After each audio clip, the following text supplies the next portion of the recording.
Good evening and welcome to tonight's meeting of the Medford Community Development Board. I'll call the meeting to order. Let's begin with some obligatory procedural matters. This hearing of the Medford Community Development Board is being conducted via remote means. No in-person attendance of members of the public will be permitted, but every effort will be made to ensure that the public can adequately access the proceedings as provided for in Chapter 2 of the Acts of 2023.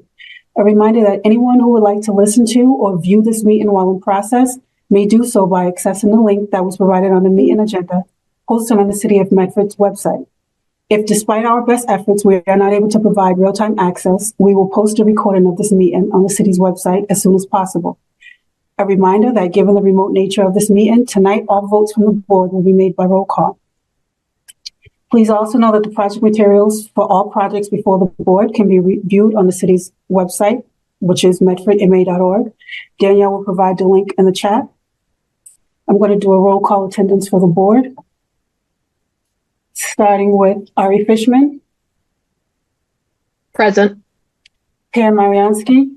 Present. Sally Akiki. Present. And myself, Jackie McPherson. We have absent members. Danielle, can you please introduce any staff on the call? Yes, I'm Danielle Evans, Senior Planner in the Office of Planning, Development, Sustainability. Alicia Hunt, the Director of our department, is here, as well as Teresa DuPont, who is our CPA Coordinator, and Clem Doucette, who is our graduate student intern in our office. Thank you. Our first item is Walkland Court, PDD, for special permit, for site plan review, as well as special permit review. I will read the public hearing notice for it. The Medford Community Development Board shall conduct a public hearing on February 7, 2024, after 6:30 p.m. via Zoom remote video conferencing relative to an application for site plan review submitted by the Medford Housing Authority for the demolition of all existing buildings on the site to be replaced by a mid-rise building with 198 apartments for elders and seniors and 4 buildings with 40 family units, 24 units in a low-rise building, and 16 townhomes in 3 buildings.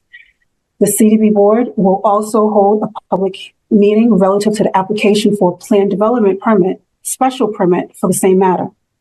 A subsequent public hearing for the application of the plan development special permit on the same matter will be held by the Medford City Council on February 20th, 2024 at 7 p.m. in Medford City Council chambers, which is located on the 2nd floor of Medford City Hall. Danielle, can you please introduce anyone from Medford Housing Authority? They're a large team, so I'll let them introduce themselves, but I just want to just provide a little context for the evening.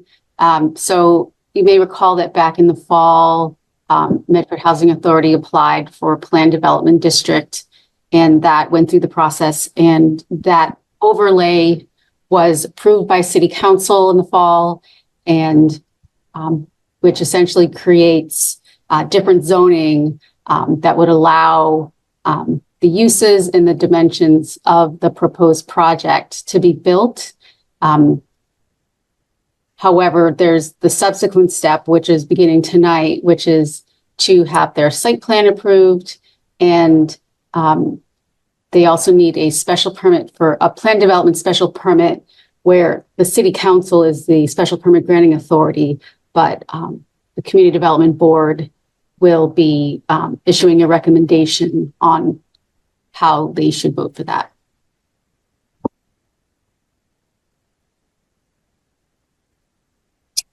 Thank you very much. And just to quickly clarify, the approval of the zoning does not necessarily approve the project. That's what we will be doing our due diligence this evening, along with the public. And in saying that, I invite Medford Housing, or whoever the representative for Medford Housing Authority, to please present.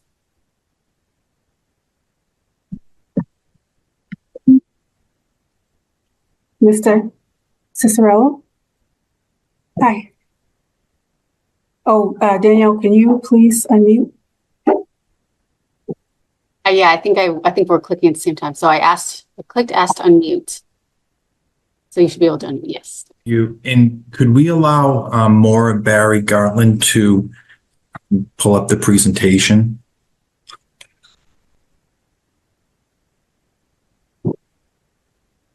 Um,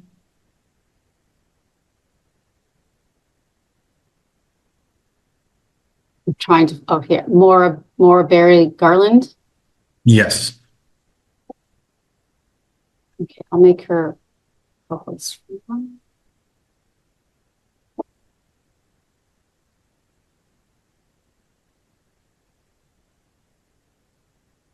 Great, thank you. Can everyone see my screen? Yep. Perfect. Yeah, I'll let Gabe begin. Okay.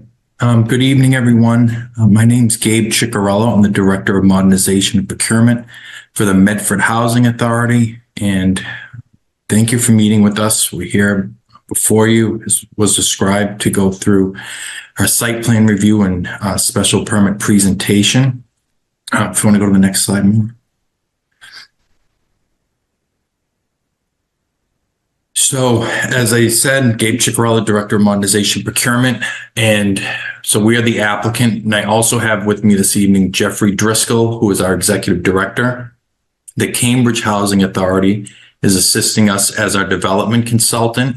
And with the Cambridge Housing Authority, we have Margaret Donnelly Moran with us and Maura Barry Gartland.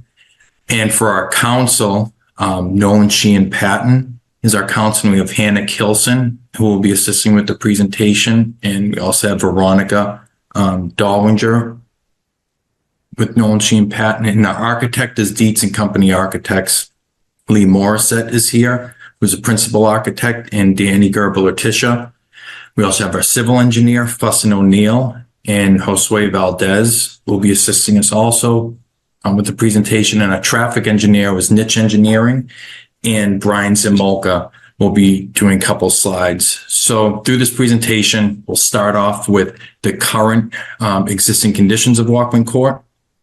Then we're going to go through the neighborhood context, our goals and outreach during, our feasibility and design process. We're going to go through the zoning table, the size and scale of the development, building layout, unit counts and lot usage, site access and traffic impact, landscape and trees, resiliency, sustainability, environmental issues, exterior facades, materials, and shadow studies. And we'll leave plenty of time for questions and comments. And if anyone has any questions, I don't know how you guys want to do it as we go through the slides, or we just wait till the end. I'm happy to take questions. So these are just some of you have seen these few of these pictures before. These are just some of the existing conditions we see around Walkland Court. So it's currently 144 units of state-aided public housing for low-income seniors and disabled households. All of our units are deeply affordable, with our residents' income calculated at 30%. So their rent is 30% of their income.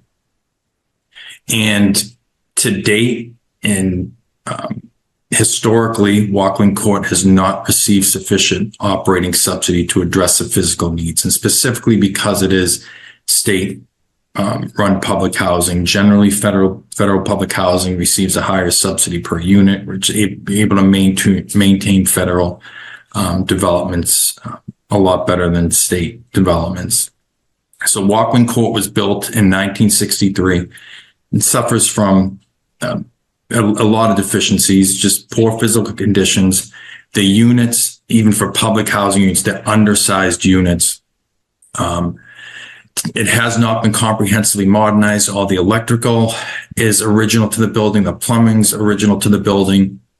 And one of the biggest things is that it lacks accessibility features needed for seniors and disabled households with no elevators. So half of the units, which are 72 units, need to be assessed by stairs. And as we've explained, as residents age in place there, we get a lot of it's called reasonable accommodations for residents to move from a second floor unit to a first floor unit, just because the stairs become a real hindrance for our elderly and disabled population.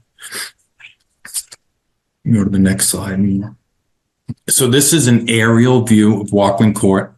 So there are a total of 11 structures on the site. There's 9 residential buildings. They're all pretty much identical, 16 units per building. There is a round community center towards the middle of the site. And on the southeast corner of the site, there's a maintenance garage. And we try to explain, it's a real interesting site because of what borders it. To the west, we have a commercial usage with Whole Foods and Starbucks. To the south is kind of industrial and commercial. You have the MBTA commuter rail. There's the Tufts building owned by Cummings. There used to be the school for like cosmetics, and I can't think of the name of the school right now, but just a lot of industrial mid-rise type buildings, this U-Haul building. To the east is your typical Medford residential neighborhood, mainly comprising of 2-family homes. And to our north is the Mystic River Reservation.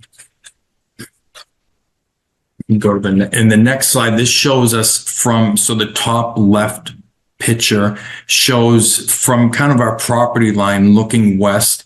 You can see the parking lot of Whole Foods and Starbucks. That's their loading dock area. And on your top right, that is a view looking northeast from Auburn Street, looking towards North Street. That just shows the typical 2-family Medford residential area. And the picture on the bottom is from the North Street Bridge, showing what that kind of industrial, commercial, across from the train tracks, mid-rise type buildings. So the overview of Walkland Court, the goals of the redevelopment are, number one, to provide high quality, accessible, and deeply affordable units to our existing 144 residents, 144 units. We're also looking to build 94 net new deeply affordable units within the site, and 54 of those being within the first phase. It's going to be 2 phases of this project. The first phase is to replace the 144 units and add 54 units of elderly disabled housing in a mid-rise building towards the south of the site. We're looking to improve the resiliency and sustainability of the units on the site and improve the site's connection to the surrounding neighborhood. The site is used as a pedestrian cut through. A lot of people coming from North Street or Boston Ave like to cut through the site to get to Whole Foods and to Starbucks. So we're looking to try to improve on that connectivity to the neighborhood and welcome pedestrian traffic through the site. And the redevelopment of Walkland Court is a local priority. The replacement of the existing 144 units and then construction of new units on the site is included in the fiscal year 21 through 25 City of Medford's housing production plan as a strategy to meet the city's housing goals. And all units on the site will remain and will continue to be deeply affordable units. So every single unit is going to be a deeply affordable unit with tenants' rents or residents' rents limited to 30% of their income. And if you just go back, so I just want to just show this picture is just kind of an elevated view from the corner, of North Street and Auburn Street, showing what the proposed redevelopment would look like with the senior mid-rise building towards the south of the site. Then you have there's a family. So that building is a 6-story building. The first story being podium parking and some community and administrative spaces, and then 5 floors of residential. Then there's a smaller mid-rise building, which is 4 stories. First floor being podium parking, possibly podium parking, some community space, and then 3 floors of residential units, and then 3 townhouses that directly abut the kind of typical, right along our butters 2-family homes, which these structures would be similar to kind of what is abutting them right now. The height, at least, is similar to what's abutting those neighbors right now.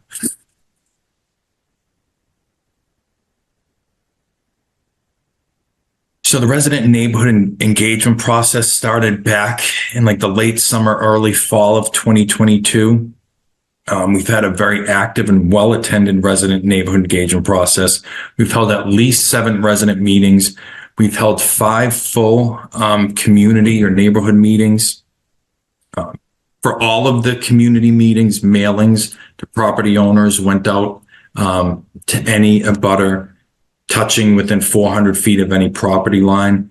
And then we also just went out and delivered flyers we flyered the neighborhoods and went out kind of the blue in this just shows past the 400 feet where we flyered to houses, to households between West Street, Lyman Street, and Boston Ave. We also tried to post notices in some of the more heavily trafficked areas through Walkland Court, around Walkland Court on some telephone poles. The MHA has met to date with a variety of city departments, including the fire department, building department, the engineering department, DPW. And there's also been a lot of public meetings held in relation to the Community Preservation Act funding we received and the zoning that we received back in the fall. And I believe at this time, I'm turning the presentation now over to Hannah Pilson from Nolan Sheehan. If there's a way you could unmute Hannah. Thank you.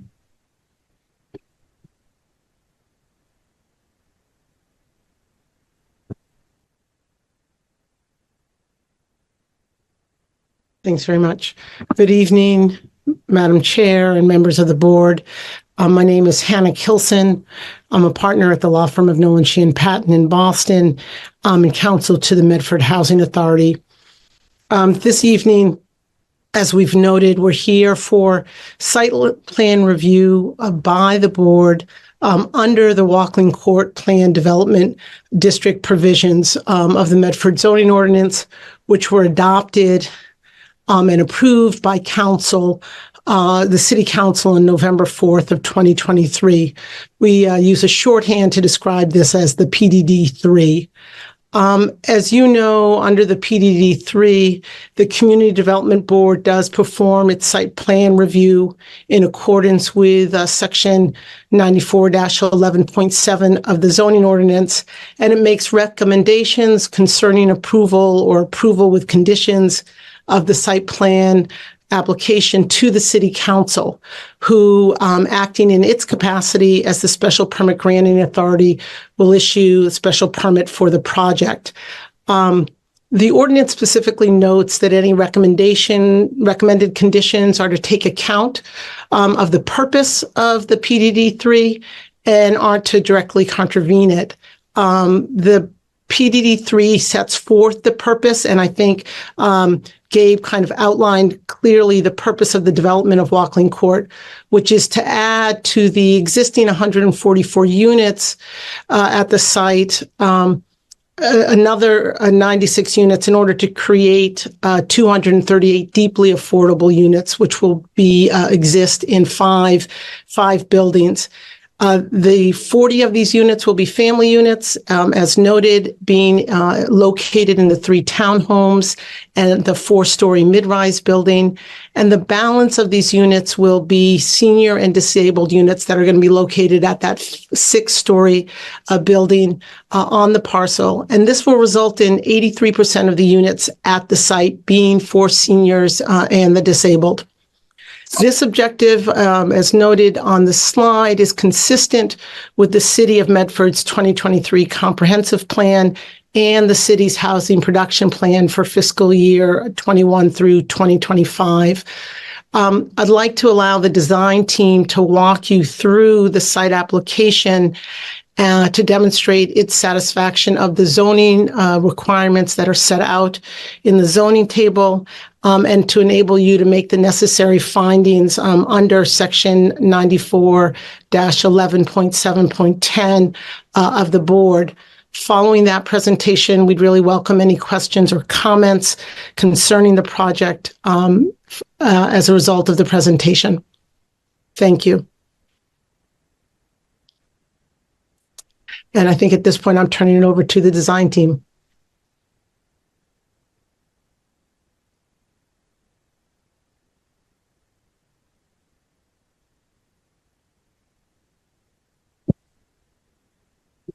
So Gabe, would Danny need to be unmuted then? Lee needs to be Or unmuted. Lee, sorry. Yeah. Thank you very much. And thank you for meeting with us tonight, Madam Chair and board members. I'd like to continue as both Gabe and Hannah have begun to set forth the description of the property and the description of the project as we have described it here. This, I don't want to reiterate too much of what's already been said, so I'll try to speak to other aspects. I have quite a few slides to go through tonight, so I appreciate your attention and your patience, and we'll try to move through them very succinctly. If at any point there's a question or a clarification, please do stop me. So beginning here, this is the overview that you saw earlier that Gabe was presenting of the proposed site development. In the rear is the 6-story building. It's actually one building with 2 wings. They're connected in the middle with a sky bridge on all levels, but that's one building in the rear of podium construction. In the middle of the site is the family building for families with disabilities. And the real benefit of that particular building is it is, like the senior building, it is served by an elevator, which is extremely important for families who have a member of the family with a disability. It's an extremely shortcoming in public housing supply, and this is an occasion where we can finally address that great need within the city of Medford. In addition, the balance of the family housing is made up in townhouses, as Gabe described. Now, the placement of these buildings on the site is critical, we believe, to the project's success, because what we're doing here is stitching the neighborhood back together with increased housing units to supply affordable housing that are deeply needed. But in doing so, we're doing our best to mimic the scale and the proportions of the neighborhood. And what I mean by that is the 6-story buildings in the back are very similar to the scale of the building of the buildings on the other side of the train tracks from them. That's the Tufts building, the Elizabeth Grady building, the U-Haul storage building. Those are all industrial reuse buildings. They were built for something else before and have been developed to continue their lives and are 4 to 6 stories tall and are actually quite large. So our proposed senior building right next to the tracks, in this case on the other side, is a similar scale, in fact, a little smaller in footprint. As we move toward Auburn Street, toward the right side of the image in this picture, we step down the scale of the buildings very purposefully to match the adjacent construction, the adjacent neighborhoods. So by the time you get to backing up to the immediate abutters, the townhouses are the same size as the immediate abutters. The townhouses are 2-story buildings with pitch roofs. So they're very similar to the double-deckers or triple-deckers in the neighborhood, or even the single-family houses with 2.5 stories. And at that point, you have a backyard-to-backyard condition like you'd expect to see throughout the neighborhood. And in between, the apartment building that sits in the middle is protected from the property edges by pulling it away so that it does not overshadow its neighbors. So all of these design moves come from well-established best practices of urban design for walkable neighborhoods and transit-oriented development. Particularly, you saw in an earlier slide, Gabe was showing how the T runs through here and is projected, hopefully someday, fingers crossed, that the Green Line extension comes through here as well. And this all feeds into that walkable neighborhood philosophy. We'll show you more on the pedestrian safety and traffic calming in the next few slides. Next slide. Thank you. To the left is a footprint plan of the buildings. Building A, all the way to the left, is the 6-story building. That's the big kind of Pisces-shaped building. And the middle building, B, is the 4-story building. And then C, D, and E are each of those townhouses. And so the image on the right is what the backyard might look like of the senior building. Looking back toward kind of the track side, back toward the building, it's a protected space just for seniors. And then the bottom right image is a view of what the entrance into Walkland Court may look like. Well, we hope it looks like when this is fully completed, with a 6-story building in the back and the townhouses in the front. This is actually the same point of view reference that you have currently when you come into Walkland Court off of Auburn Street. Next slide. So the overview of the development in this case is what has already been presented as part of the PDD3. And this is just showing an illustration of all those numbers and figures to show coverage and floor area and total land area and representations of those various stories. So this is just for reference more than anything. Next slide. When it comes to the exterior of the building, we were very careful to design both the senior apartments, the 6-story building, as well as the rest of the buildings on the site. We're deliberately careful to incorporate them into the vocabulary that already exists in the neighborhood. And what I mean by that is, architects speak for, we want to mimic the characteristics of the neighborhood in the building, so it feels like it's a part of the context. It's extremely important, not only for the residents to feel that they're at home and in a familiar place, but also for the neighborhood to feel like it maybe was always there, hopefully, when it's done. And so we do that through mimicking window size and shape, as you see in the top image, window rhythm of the larger buildings across the tracks with the middle images. And then we also wanted to pull in on some of the more local aspects of the characteristics of Medford, like bay windows are extremely prevalent in the residential architecture design of the neighborhood. You see bay windows all over the place. And so we wanted to try to emulate that on a larger scale. And so that's what you're seeing here. And you'll see more of that in the presentation. Next slide. We're achieving the exterior design through familiar and well-observed materials that you see throughout the neighborhood. These are robust versions of residential materials typically used for buildings of this size. They're lower maintenance, they're very durable and meant to last a long time, but they're very familiar to residential neighborhoods. Board and batten siding, clapboard siding, bricks, cement board panels, and high-quality windows. These are the things that you would want your home made out of, and is very similar to the context. The only difference is that the quality is of a higher quality grade so that it will last longer and reduce the required maintenance by the housing authority. Next slide. This is the artist rendering, our artist rendering view of the entrance from the North Street Bridge. This is kind of up as you're coming off the bridge and you'd be turning in. So this is looking north with you can see really carefully, this view shows off really well the scale stepping. So on what I mean by that is the big building is to the left at 6 stories and it steps down. So that in the back you see the 4-story building in the middle of the site, and then over to the right you see through the trees just a little bit that townhouse, which is at 2-story scale. So the Elizabeth Grady building in this case is right to your left, and it definitely steps down as you move into the site. And you're also beginning to see some of the pedestrian calming features and the walkable neighborhood that we're promoting here. The crosswalk, for example, is raised as you cross over. So it's kind of like a large speed hump called a speed table.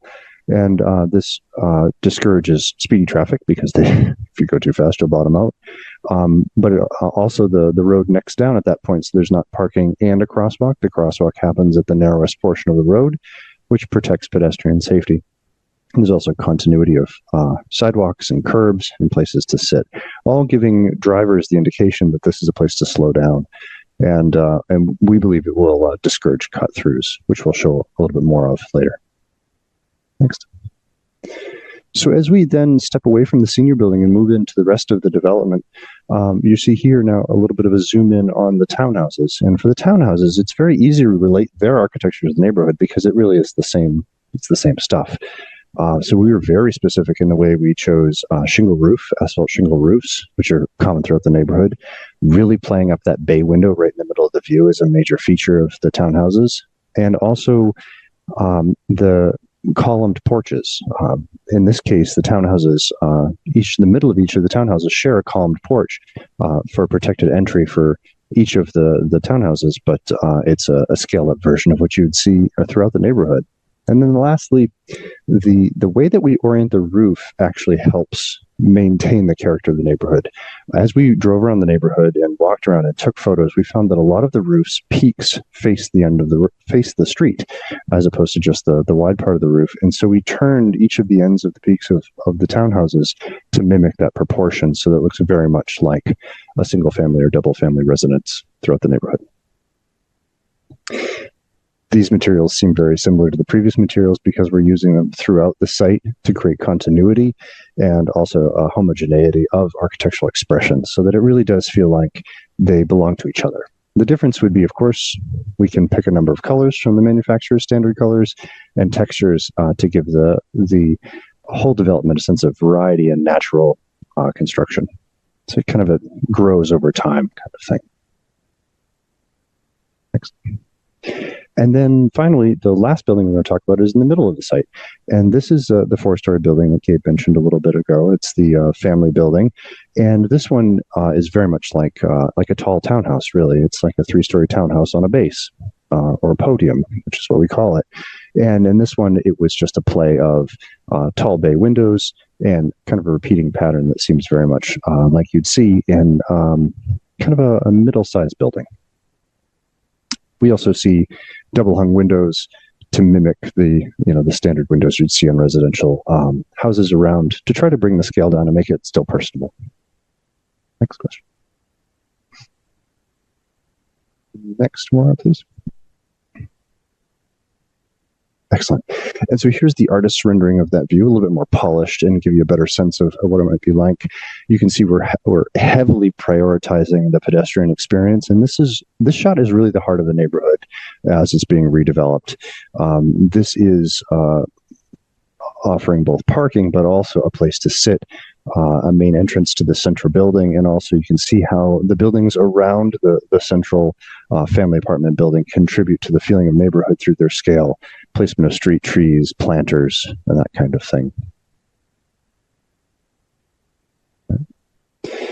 So I'll walk you through this. We have 3 different illustrations of shadow analysis. And what we mean by shadow analysis is we take 3 different times of year and we plot how the shadows will move around the site based on the buildings, the trees, and the neighborhood.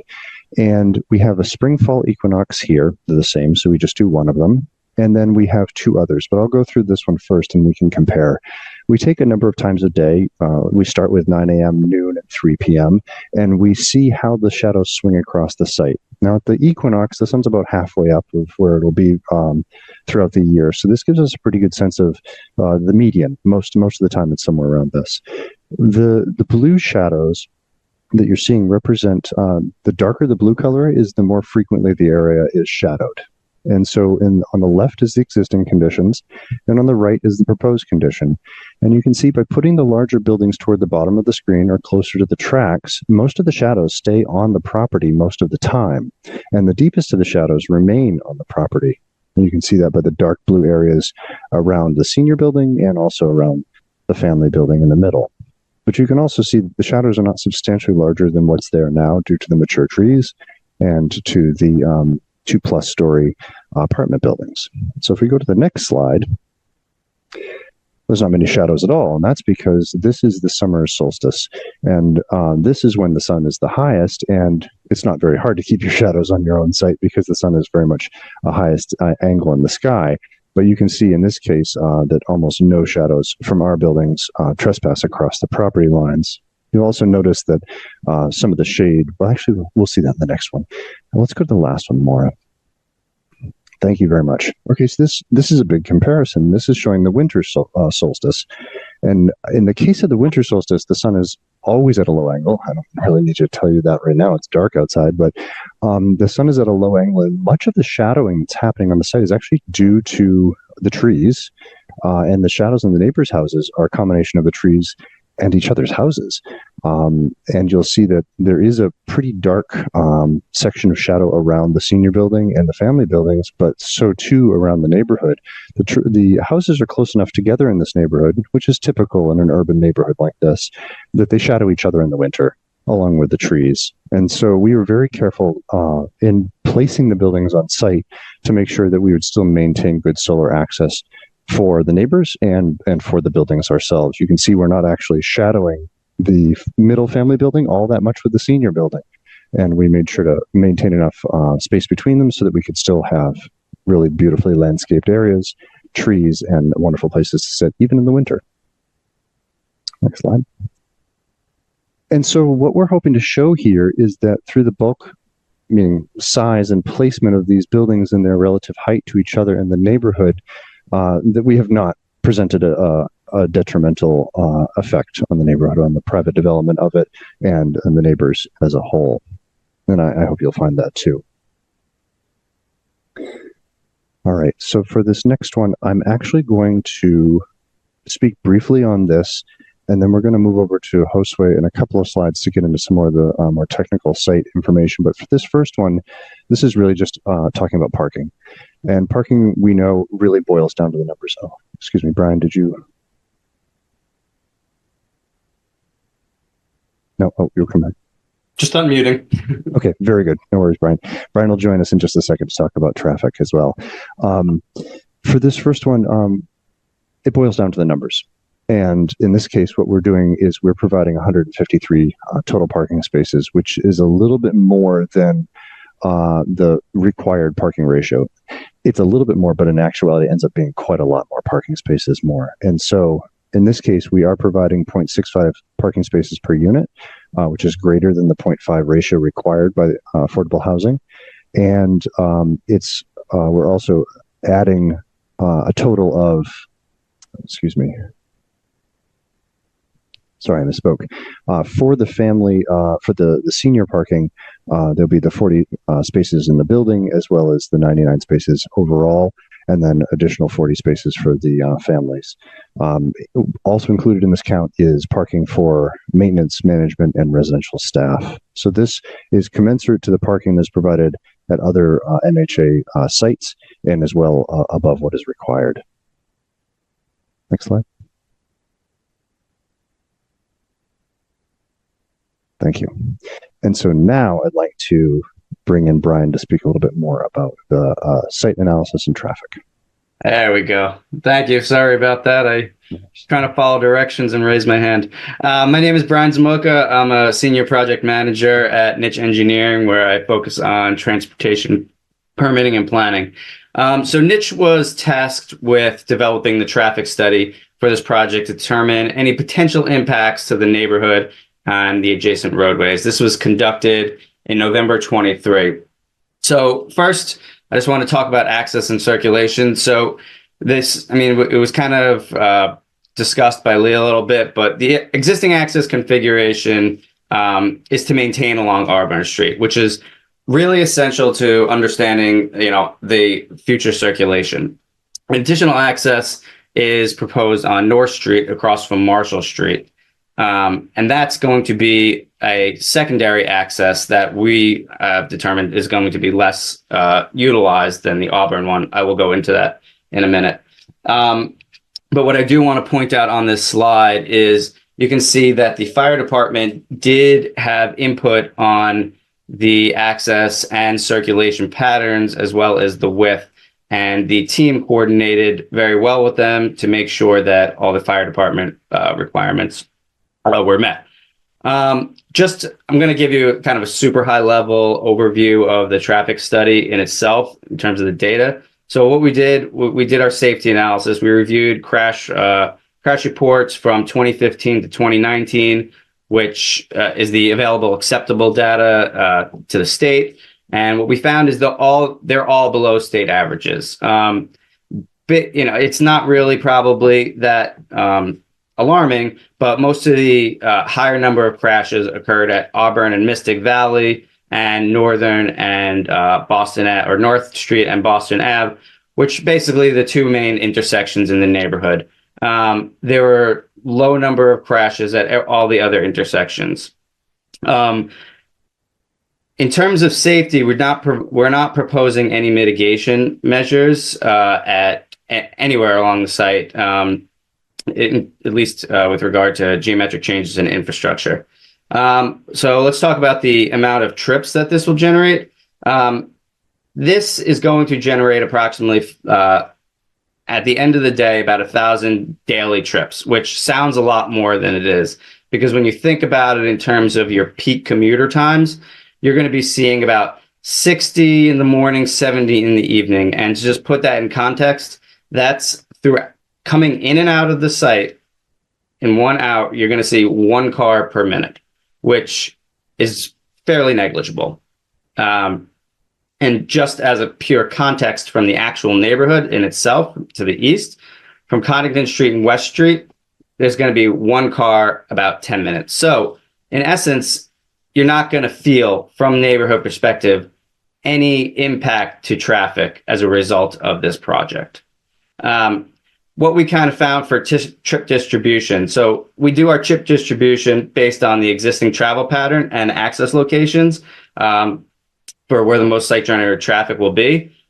We determined based on the travel patterns that Auburn Street is going to be the main access driveway, which is then going to lead to any impacts that will occur at Auburn Street and Mystic Valley.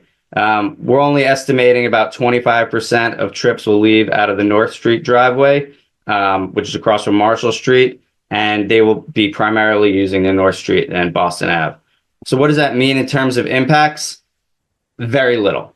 There's going to be a slight minor increase in delay at Auburn Street and Mystic Valley, a very, very busy intersection as is.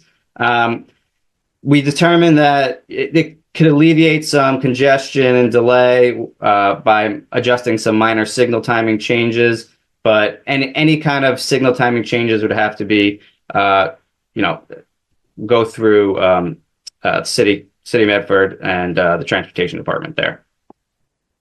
Next slide, please. So this one, I'm going to keep it short because Lee pretty much summed up all the pedestrian and safety improvements that are being made on site. Just to kind of rehash what he was saying, you could see that at the Gateway Midway, narrowing the effective roadway width with bump outs shortens the pedestrian crossings and encourages lower speeds. The speed tables, the chicanes that are shown, they're all effective means of slowing traffic. Obviously, going over a speed table, you hit that bump, as Lee mentioned.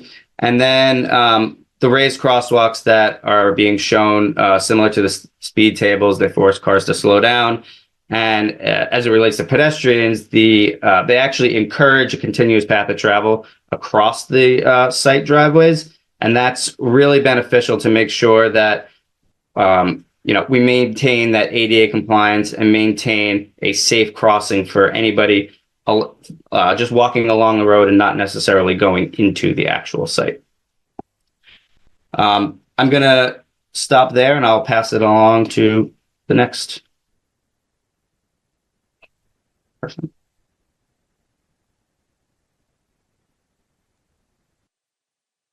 Thank you very much. Thank you, Brian. I really appreciate that. In addition, I'm just going to lower my hand here so I can, there we go.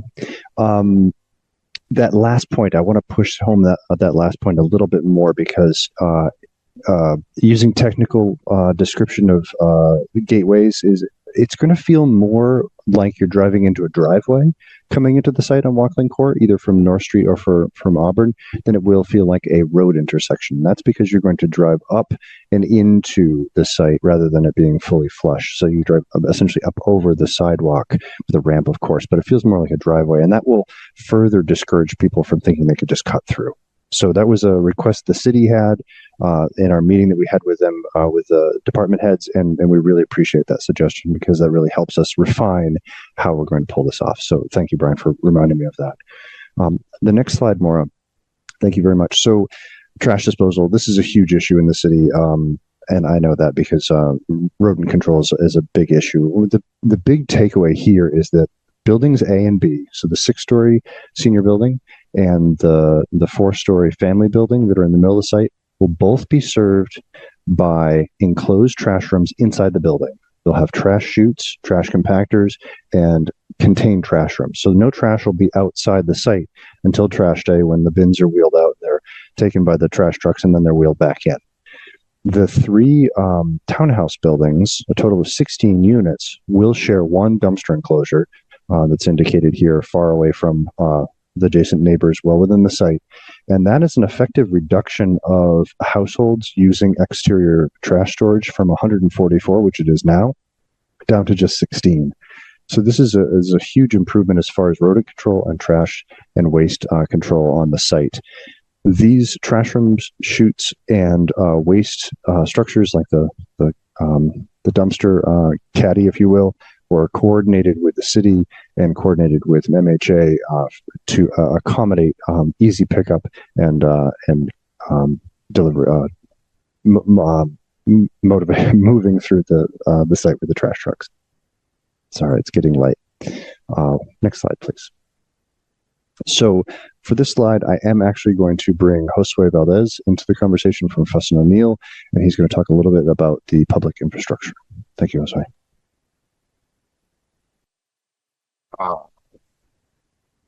So do I have my hand raised?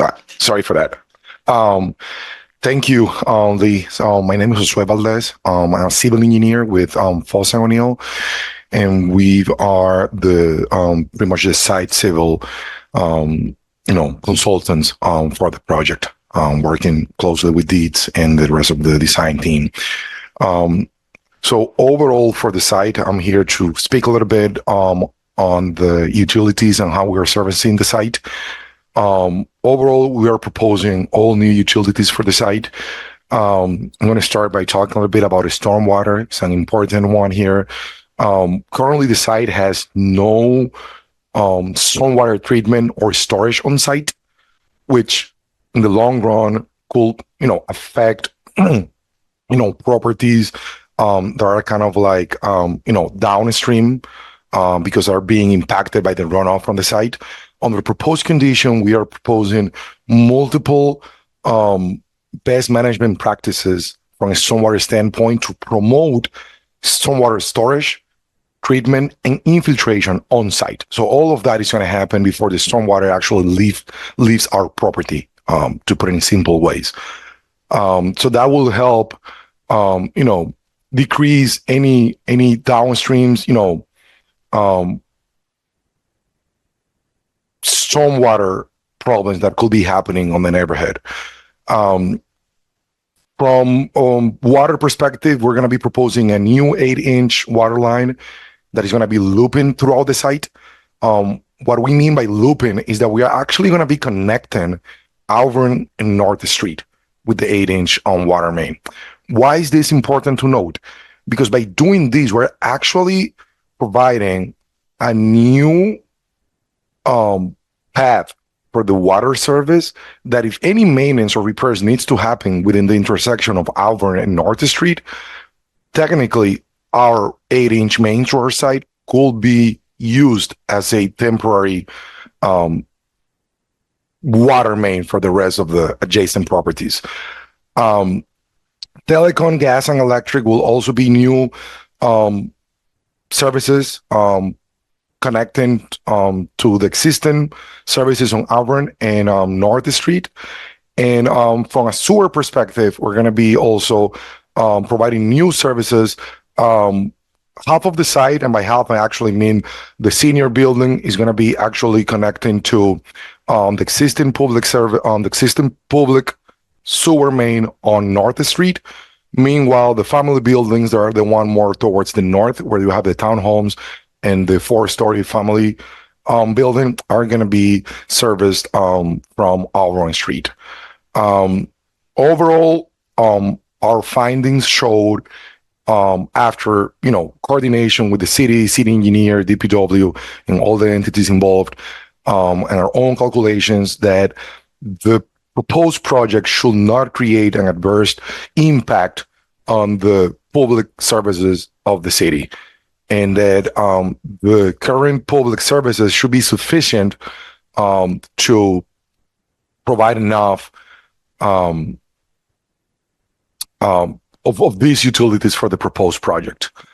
So now I will handle back to Tingis Lee again. Thank you.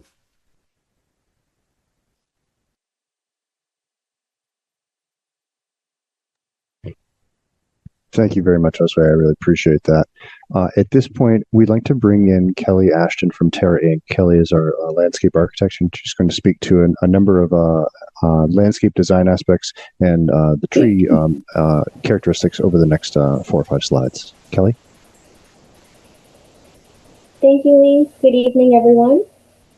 Thank you for having me here. My name is Kelly Ashton. I'm with Terra Inc. We're the landscape architects on the project, working closely with Dietz and the design team.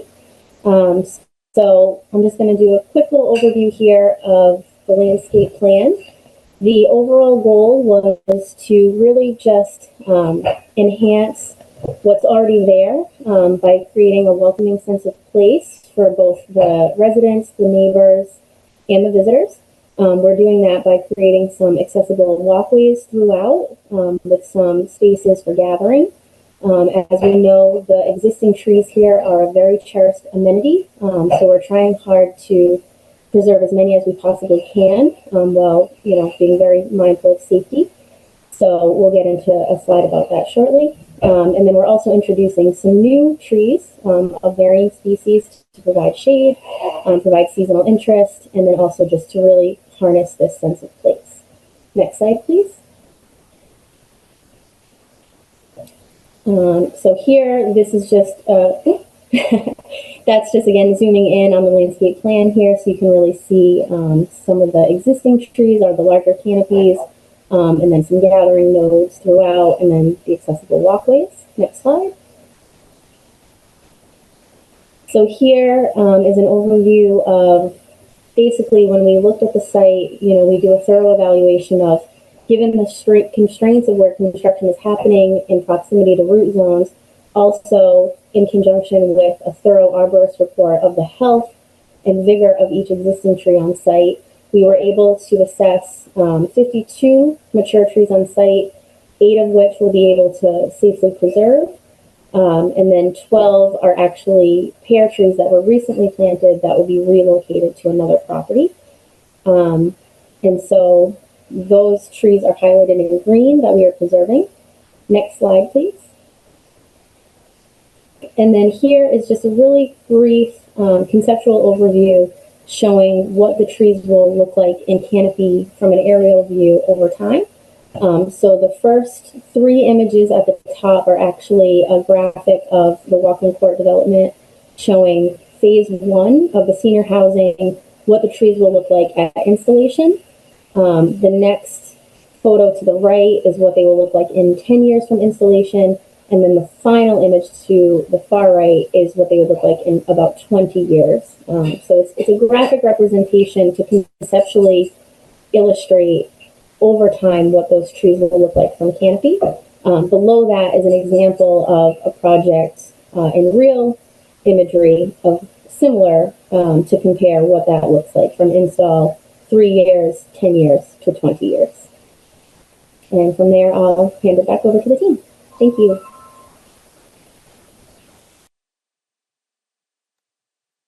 Thank you, Kelly. I really appreciate that. I look forward to the discussion about this as well, but this is a wonderful prediction of where we're going with the site. So the next slide, please, Maura.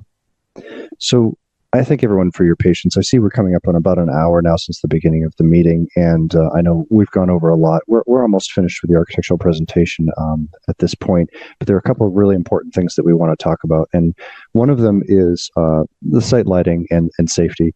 The site lighting is so key to both a safe environment in an urban context, but also a healthy environment. And what I mean by that is we don't want the lighting that we use to illuminate the site at night to spill over onto the neighbors' properties, what's called light trespass.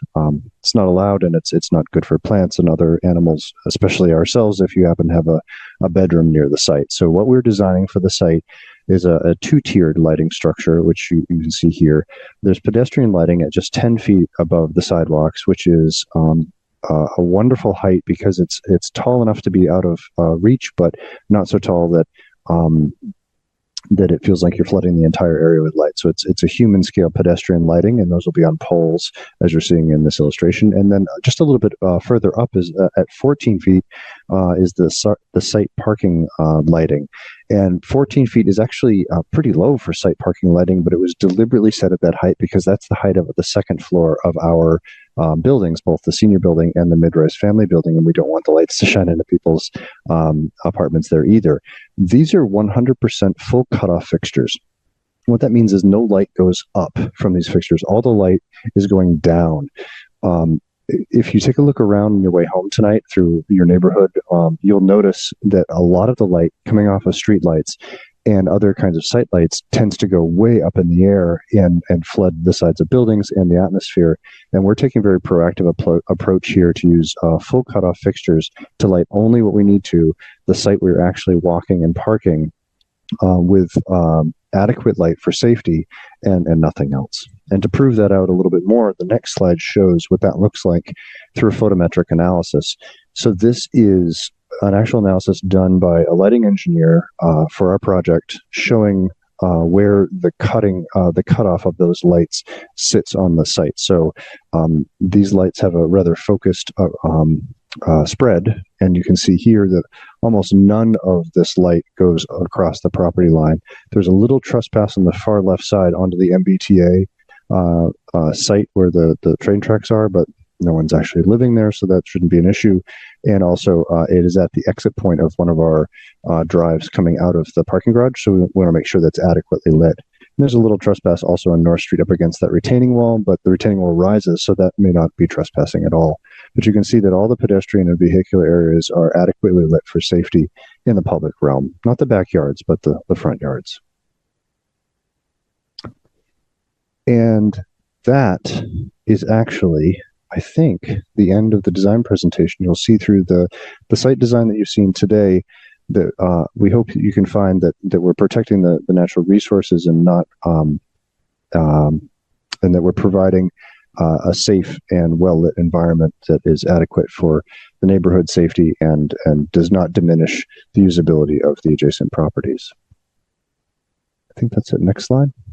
For this, I'm going to go back to, is it Gabe or Jeff? Are you going to finish up on this one?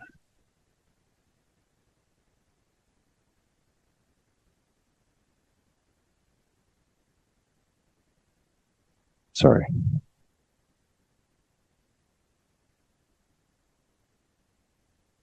Oh, it's still me. Pardon me. I'll do one more. Jeff was gonna wrap it up. Okay. So if we could give Jeffrey Driscoll the microphone. Thank you. Thank you, Jeff. I'm having difficulty. Okay. Can you hear me? Yes, we can. Thank you. Okay, great. The overview of Walkland Court. Let me first start and say, again, my name's Jeffrey Driscoll. I'm the Executive Director of the Housing Authority, and as ED of the Medford Housing Authority, I'm cognizant of the impact the authority has upon the community. Housing authorities provide a lifeline for low-income individuals and families who, in many instances, may otherwise face housing insecurity and even homelessness.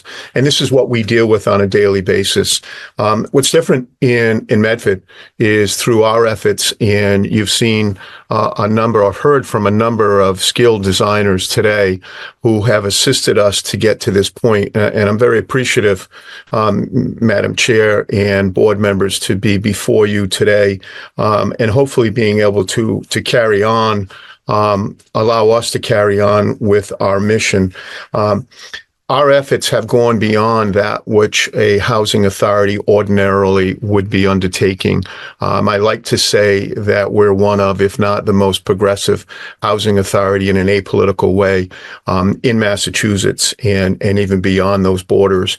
Between what we are doing at 121 Riverside at Salt Install Apartments, increasing from 200 units to 222 units, $146 million project that we're undertaking there. And then coming forward with the redevelopment of Walkland Court, which has traditionally, in my experience, and I go back with the Housing Authority into the 80s, I became directly involved as legal counsel in 2009 and executive director and legal counsel in 2017. And what sets us apart is the fact that we're not looking to only maintain our units. We're looking to extend those beyond the boundaries that most housing authorities are able to undertake and accomplish.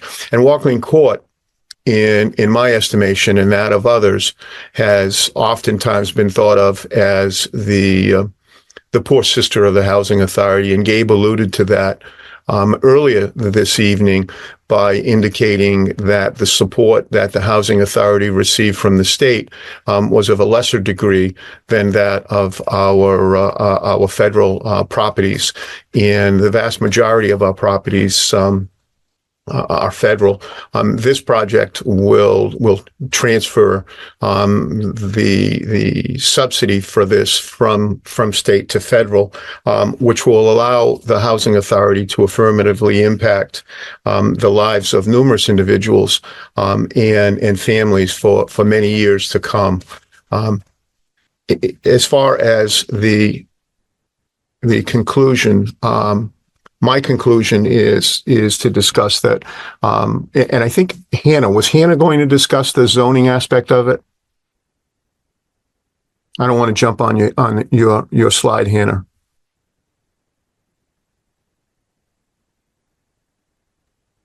Jeff, I'm going to talk to the zoning at the end if you're done, but I think Okay. we're going to No, I'm talk not. about Let me local go. social benefits. Yeah, let me go through the conclusion on the local social and economic benefits, and then you can wrap up on the zoning. How's that sound? That Okay. sounds great. All right. As Gabe mentioned, and Lee also, we're preserving 144 existing deeply affordable units for low-income seniors and disabled individuals. Those units are not capable of providing adequate assistance and housing services to the individuals who are there at this point in time. And the authority has attempted through the years with the limited funding to address the situation. The authority Walking Court today is in a much better condition than it was just a few years ago. Still doesn't compare with our federally subsidized developments. Building 94 additional deeply affordable units.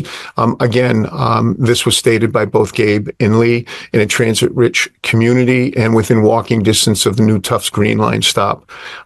Providing a range of housing through the inclusion of elevator accessible family units and smaller family units. So something that Lee touched upon. In the housing industry, it is extraordinarily rare to find accessible units on the private market, never mind on a publicly subsidized market. And so this is in dire need of this being provided. And as Lee indicated, there is a building that will be elevated assistance for families. Improving sustainability and resiliency to climate change, meeting state and city sustainability requirements in the enterprise green communities, and improving energy efficiency, ventilation, and HVAC, stormwater management, and removing hazardous materials on site. Let's step away from the engineering aspect of this and think about the impact that this has upon the quality of lives of the individuals who will be living in these units, in comparison, in particular, to the folks who are presently living in the units that we're looking to transfer them into these new units. The quality of life will improve significantly. And integrating Walking Court site into the neighborhood. I've said from the very beginning that the Medford Housing Authority wants to be a good neighbor. And we have taken great strides, at least in my opinion, and those of our team. We've made great strides in attempting to take into consideration the comments and the input from the community. And I believe with the strongest belief I have that the designers have taken that into consideration with what you see tonight. And this has been done through the new street design, which it was stated was the recommendation and the requirement of the fire department, residential streetscapes, the landscaping, and the transition of density across the site. In addition to that, we've had numerous discussions as far as the landscaping, and in particular, trying to save and maintain as many of the trees as possible. What hasn't been mentioned is the economic benefit. The fact that 166 million in local economic activity through the construction will generate or support up to 968 jobs. That's what we forecast. This is an economic vehicle for the city. And with the participation of the city to this point, it has enabled the Housing Authority to receive millions of dollars in projected and committed at this point from the state for us to be able to transition this. In addition to that, Walkling Court is something that I envision the neighborhood and the community to be able to utilize.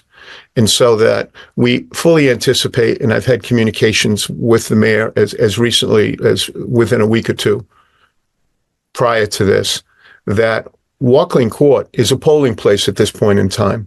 It'll continue to be a polling place upon completion of construction, and it will be for the March 5th election that is coming up.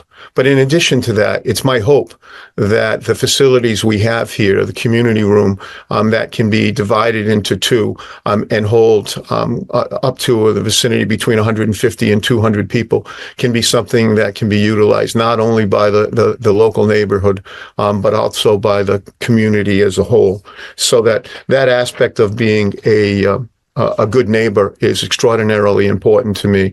And that is one of the reasons why the Housing Authority has had numerous meetings with the residents on site, with the neighbors, with every department in the city that has a say in this, and also some interest groups. So I'd like to just end on my aspect is on behalf of the Housing Authority as a whole, and our Board of Commissioners, our employees, our residents, our current residents, and for those individuals and families who will one day live in one of these apartments here at Walkling Court, I thank you for the opportunity to be before you tonight and ask you for your support.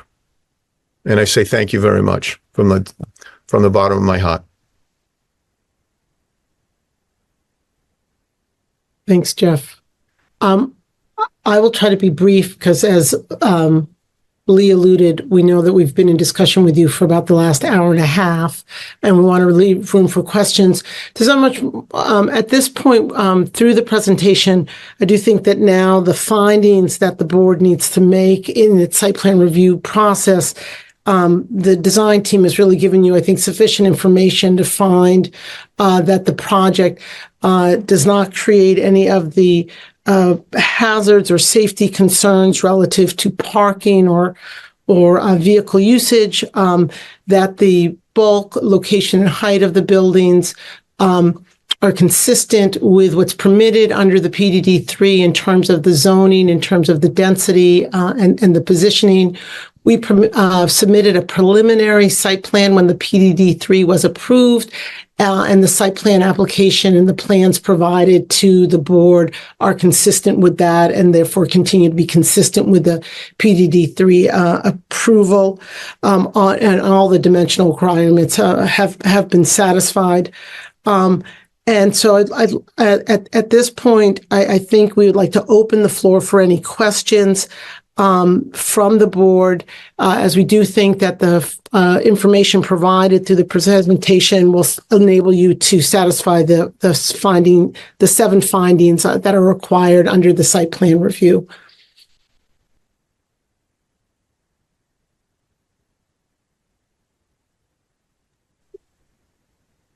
Thank you so much, Attorney Kilson and Mr. Driscoll and the entire team of representatives from MHA. We appreciate you going through the details of this proposed project. I do, before I open it up to others, I have one clarifying question. We did not hear more about the noise. I want to make sure I didn't miss something on noise standards. And if there was, previously there was a concern with tenants being too close to a railroad or something like that. And I want to make sure that we have already accounted for that instance as far as noise, noise as a nuisance, pretty much. So I can start with that, but I also think, Lee, if you're on, Lee and Margaret can come in.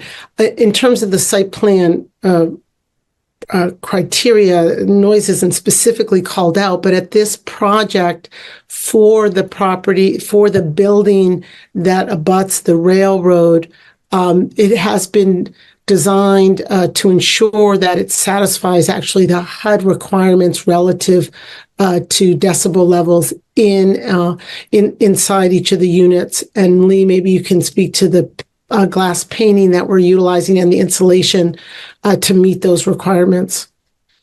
Absolutely. Thank you, Hannah. Yes, the windows and if we could, Maura, could we back up to just an overall site plan? That might be helpful. Anyone will do. Beautiful.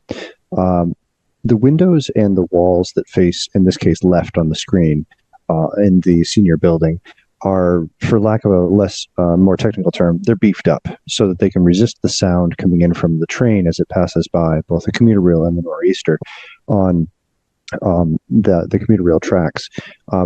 In particular, I have some samples behind me actually. In particular, the windows that we're using are a higher quality and higher weight window than you would normally see in residential application, and the glass is actually a laminated glass to help resist the sound infiltrating through. The exterior wall itself is made of a durable cement board siding with additional insulation, and there's actually 2 layers of drywall on the inside of that wall to help resist the sound coming through. This is all as the result of recommendations by an acoustical engineer brought specifically onto the project to address the noise coming in from the railroad track side of the property. Additionally, the acoustical engineer gave us a wonderful review and feedback along the way from the very earliest stages of design, commenting even on the shape of the building back during feasibility study over a year ago, to help select a building shape that would not reverberate or make the sound worse as the train went by.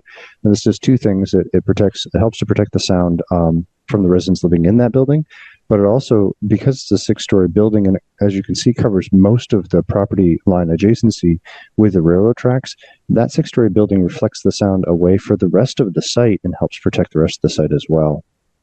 And I do want to say that we are actually in discussion with the MBTA right now on logistics of additional sound mitigation, but that's still to be determined with the MBTA as far as site mitigation is concerned. Thank you. I appreciate it. Mm-hmm. And at this point, I do know that there was some feedback from the department heads, and I'm not sure if you've all had a chance to read those. And so instead of going through them as the conditions, I'm going to open up to the board to see if the board has any clarifying questions prior to me opening up to the public. Does anyone from the board have questions? And I can't see. And if I can please ask, just so that we can see everyone, whoever is sharing the screen, if you can please stop sharing at this point. And if there's any members of the board that have questions prior to opening it up to the public. Any clarifying questions? Okay. Seeing none. This is a public hearing, so I will now open it up for public comment. Those who wish to provide comments can use the raise hand feature or message Danielle in the comments. You can also send an email to ocd@medford-ma.gov. Before providing your comments, please state your name and address for the record. A reminder to all meeting participants to please refrain from using the chat function to provide comments, as it's not part of the public record. However, if a participant is having audio or other technical difficulties, this may be entered into the chat to alert myself or staff. Danielle, can you please manage the public comment queue and read any previously sent emails or letters in the order in which you choose?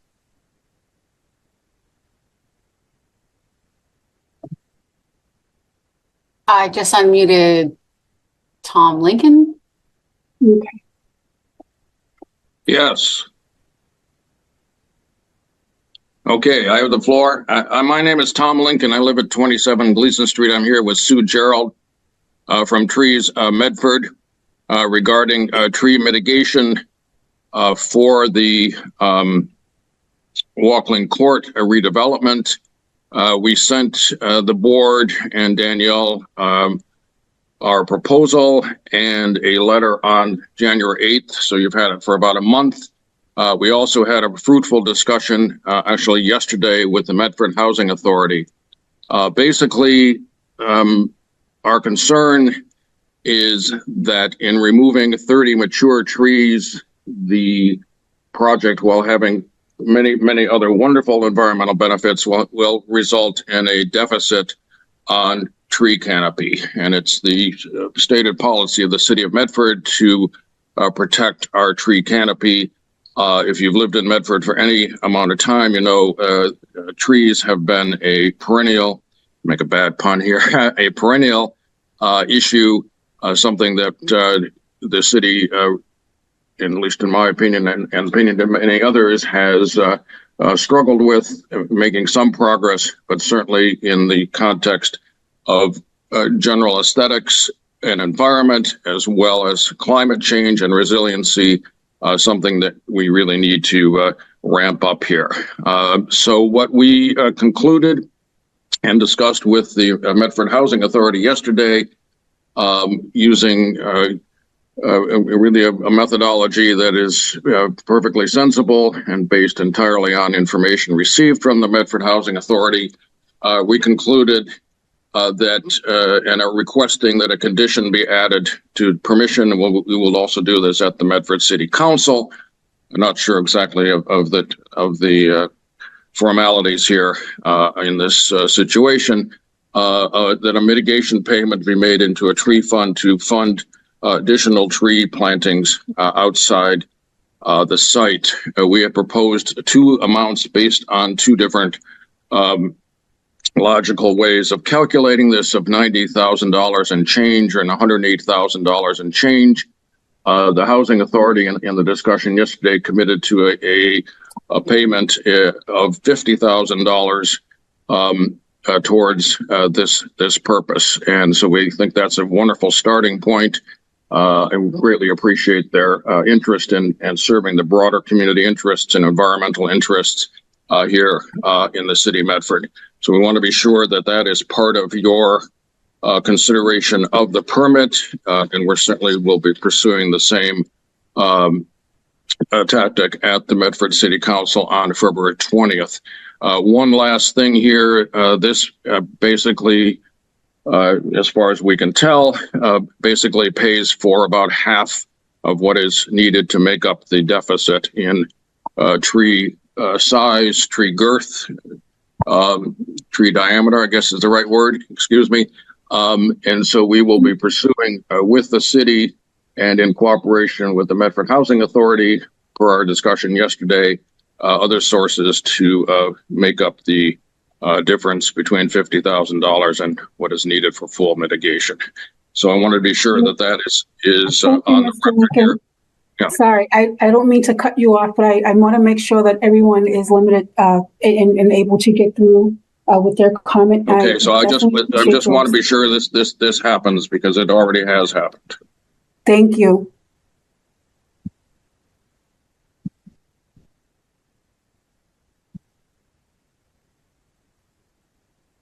The next speaker I have is Ken Kraus.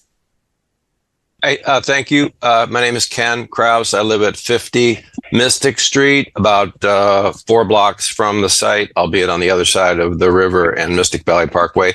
I just wanted to express my 100% support for this project. I feel it's 40 years overdue, badly needed, particularly in terms of accessibility improvements. I feel it's been carefully designed, and a lot of consideration has been given to input from the community, and I thank you for that. I'm very excited that the family units are part of the proposal, because I think that's an urgently needed aspect of housing in Medford, and it's also going to add some vibrancy to this site that I think is very exciting to see in the future.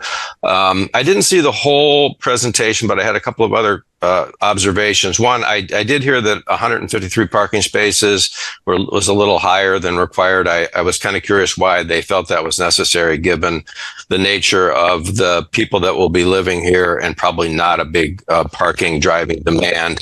I also didn't see, and I hope there's bicycle parking included, both for residents and visitors. Also hope that the community center will continue to be part of this. I heard a mention that this voting place, and there is a community center now, as was mentioned at the beginning. And then last, I'd just like to encourage the city to continue to improve the pedestrian network in the vicinity of the complex, because it's badly lacking, particularly along the Mystic River on the Auburn Street side. And in terms of accessibility, while it's nice to have the West Medford commuter rail station there, it's useless now because it's not handicap accessible at all. So if you have accessibility needs or in a wheelchair, you can't use the train. So hopefully there'll be a continued effort to improve the accessibility of the train station there and other accommodations in the vicinity so people can get to the many other destinations nearby. So those are my comments, and I urge the board to approve the project as presented. Thank you. Thank you, Mr. Kraus. The next person is Teresa DuPont.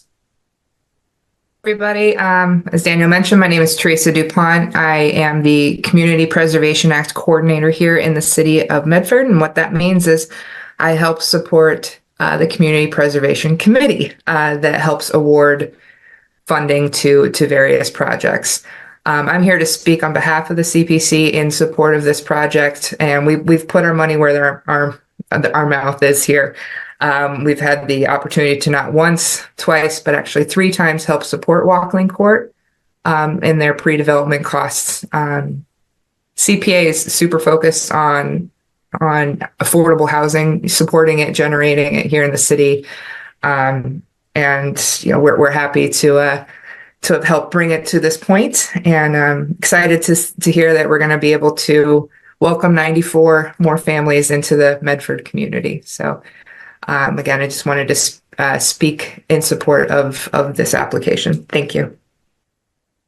Thank you, Mr. DuPont.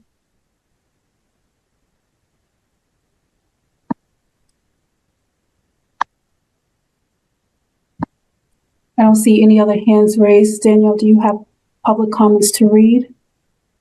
We did receive 2 emails that came in since I had sent out the packets with the other public comment. Let's see. We have a email from Susan Gerard. Dear Jackie, I'm unable to attend the meeting tonight, but want to express my strong support for the wonderful Walkling Court project. We desperately need truly affordable housing in our city. Members of our church have lingered too long on public housing lists and finally gone to other towns. I tutored a sick elderly immigrant there. She couldn't manage without an elevator. Don't listen to the NIMBY neighbors. It's a beautiful project, long overdue. Complaints about 6 stories being too tall are laughable, especially when one looks at the extra floors being put on Riverside Ave or New York City. Thank you. Susan Gerard, long-term Medford resident, 26 Farragut Ave, Medford. And then I have one from William Navarre, who lives at 108 Medford Street, apartment 1B. I support the Walkling Court project. I think it's good and that there'll be more housing for people to live here in Medford.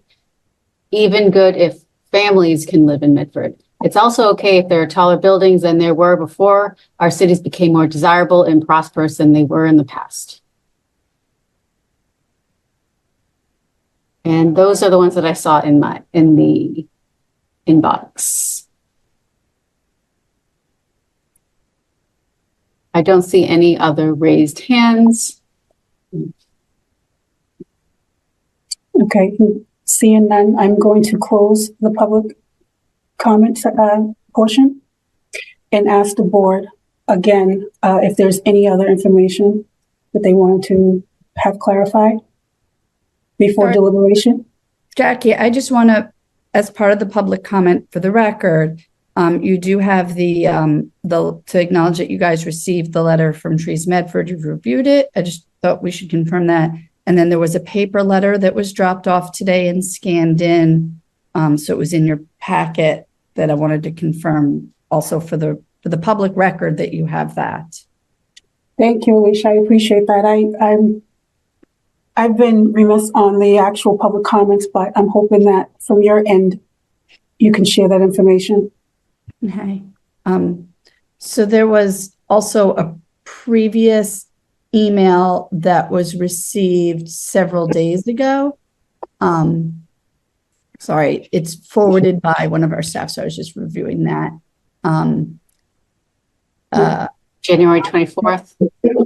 Do we want, I haven't read it. This one goes on for 5 pages, 4 or 5 pages. So I'm not sure that we can read the whole thing, rather summarize. And then there was the one that, I don't know if, Danielle, if you were, sorry, I had them open. There we go.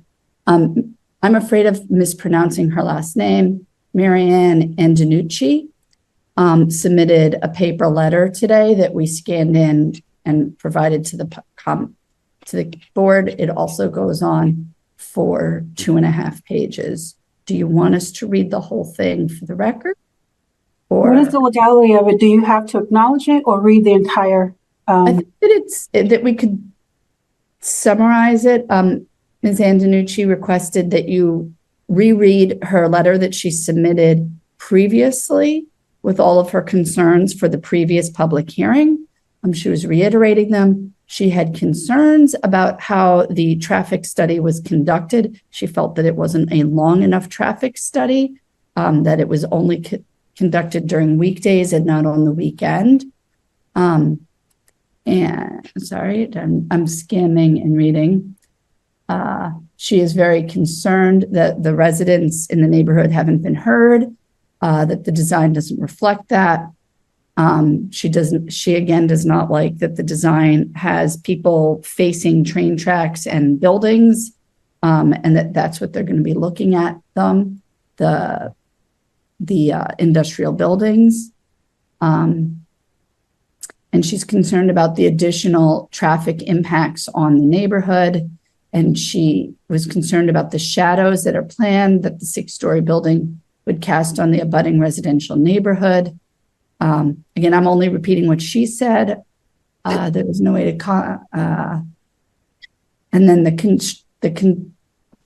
connecting street, there was some concern about fire truck access, and she felt there wasn't space for the fire truck in addition to passenger vehicles, and that there are large 18-wheel trucks that come down North Street, and that there's a steep incline of North Street, and that a fully loaded 18-wheel truck would have trouble stopping at the bottom where people are crossing the street. And so she asks that you not approve the development.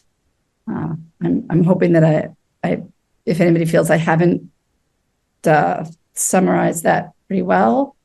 This is not to negate any kind of concerns or anything, but as far as not having enough space for a fire truck, I am sure at this point the fire chief would have addressed that at this point. So I would look to the city to make sure that was handled. And then the traffic engineer for the traffic study has accepted the traffic study with conditions. As far as the height, the whole idea of it being a zoning amendment was to accommodate the project for a path forward. So I'm not sure how to address the comments going forward if they've been sufficiently covered. Right. And you don't need to respond to public comments. You only need to hear them.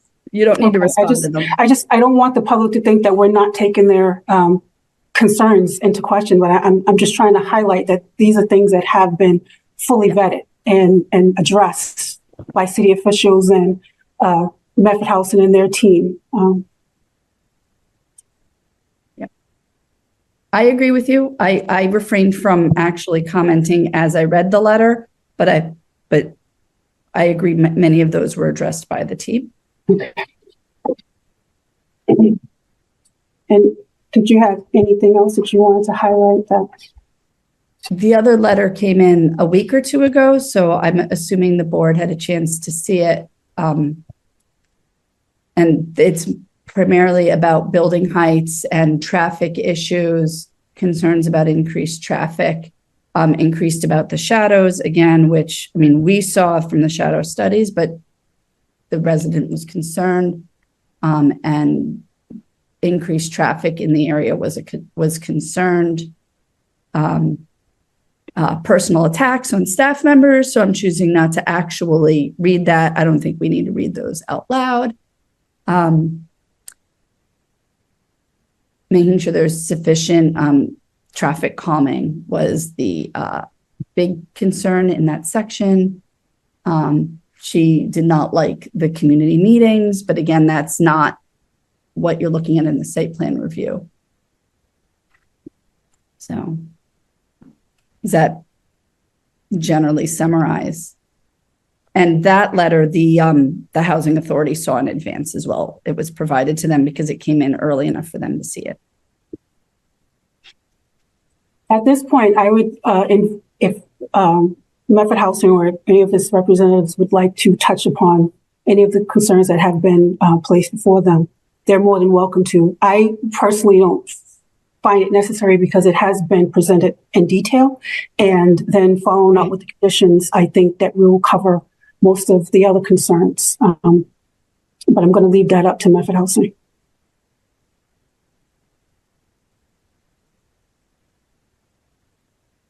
Madam Chair, I think that we would agree that all of the concerns that were raised in the public comment, we've addressed in the site plan application and in the presentation done today. So I think the only question, it may be the question, Lee, of biking. There was a question in the made about providing some information about biking, and maybe you can speak to that. I think we advised people before about that there will continue to be a community center as a component of the project. And Lee can speak to the biking spaces that's being provided. Thank you, Hannah, and thank you, Madam Chair. Yes, we are accommodating bikes on site and within the senior building. There's within the senior building, in the podium level of the parking on the first floor, there's an enclosed bike storage area for residents to use to encourage bike transportation, and also to reduce the need of cars, hopefully. But it is a substantial amenity. It's a locked bike storage facility within the senior building. Similarly, on site next to the proposed family apartment building, there's also a bike rack there as well. And so there's encouragement for bike use throughout the site, as well as we discussed earlier, best practices for site development for safe streets, so that the biking would be accommodated there. In regard to the community center, we didn't really get much into the actual insides of the architecture today, but facing Walkland Court, as you come in, that view as you come in from the Auburn Street past the townhouses and facing the main senior building, the very first thing you're met with is the community center on the first floor. It is the front door of the new senior building, and it is at the center and the heart of the community at Walkland Court. And it features both the offices, the administrative offices for the Housing Authority for Walkland Court, and also for the family buildings, but it also has a multi-use community room. And I think it was Jeff that mentioned that community room is actually flexible and can be divided in two to accommodate either voting as a polling place. It can be opened up for the entire building for large events, for bingo night or whatever it may be. But that community room is directly accessible from the exterior, as well as securely through the building, and is meant as a resource for the building and the community as a whole. And it's also directly adjacent to an outdoor patio space that it spills out onto. And so this is really meant to be the heart of the neighborhood, and something that not only the residents can pull on, but the neighborhood can feel connected to.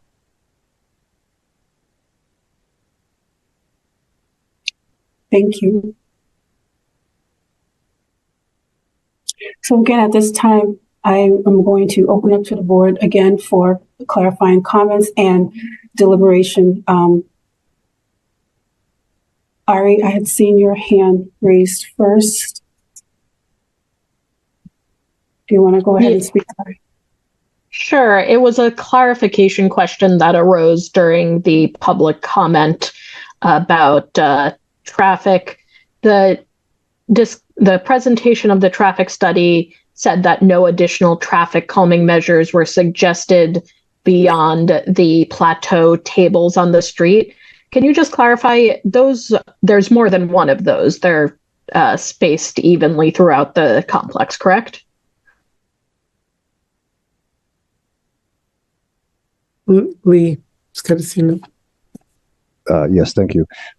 I can also bring Brian in, but the basic design is there's a raised table cross at the center of where the road bends, and then also there are raised sidewalks and raised crosswalks, excuse me, at either end as you come in. So those are elements within the traffic calming, as well as the apron that we talked about that you drive over to get in, and the narrowing of the street.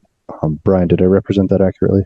Yeah, but I just want to note the reference to the no traffic calming measures in the traffic study is in reference to on the adjacent roadways, not the site itself.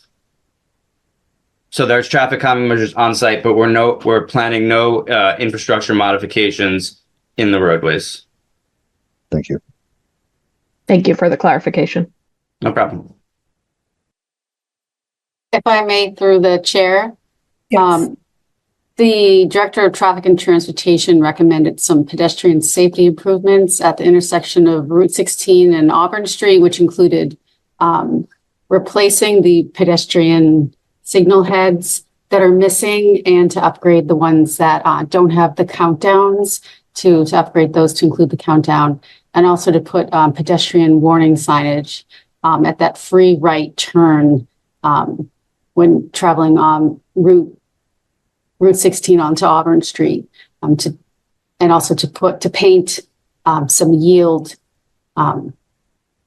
striping, or whatever the appropriate treatment is. Just to clarify that there will be some mitigation there.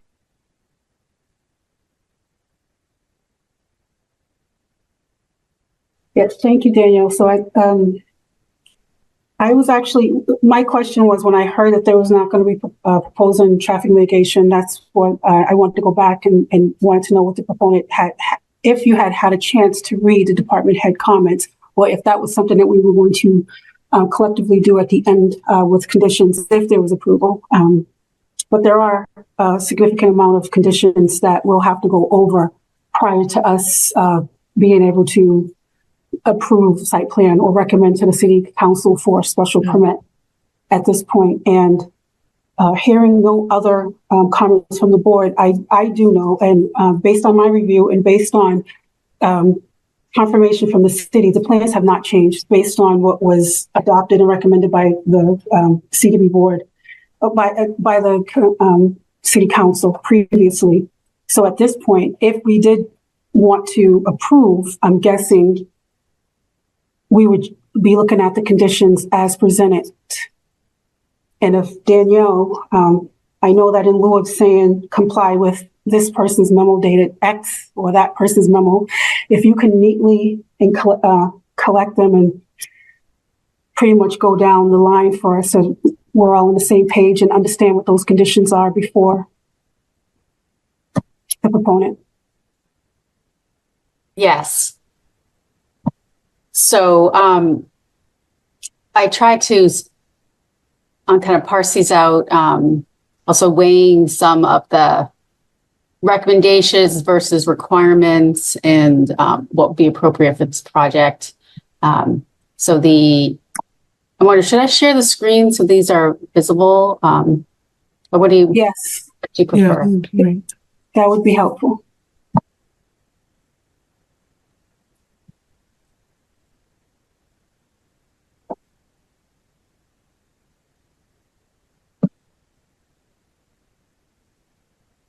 Okay, so is this too small? Should I make it one page?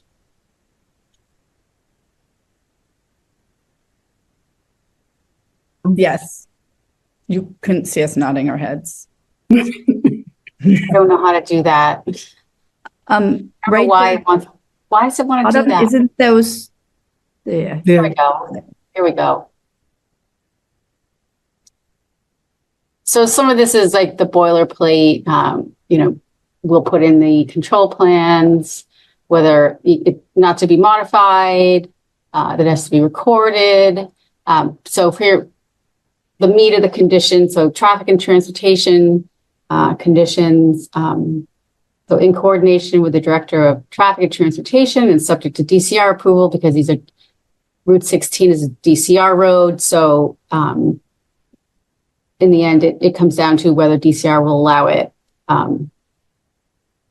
The applicant shall add and incorporate into phasing any missing pedestrian signal heads buttons at the signalized approaches of the intersection of Route 16 and Auburn Street. The applicant shall upgrade non-countdown pedestrian signal heads to countdown type heads. And the second traffic condition is in coordination with the Director of Traffic and Transportation, subject to DCR approval, the applicant shall add pedestrian warning signage on the unsignalized approaches to the intersection, free right turn from Route 16 Auburn Street, and yield markings prior to the crosswalk. And pedestrian warning signage is essentially, it could be just a sign, just a standard, aluminum sign that has some kind of warning, or it could be in conjunction with those standing signs that you see in crosswalks, that if you hit it, it flings back. It kind of slows people down and alerts you that folks could be crossing there. So little treatments like that could really help the pedestrian experience there. And then for the engineering division conditions, some of these might have been addressed since these were drafted by the city engineer.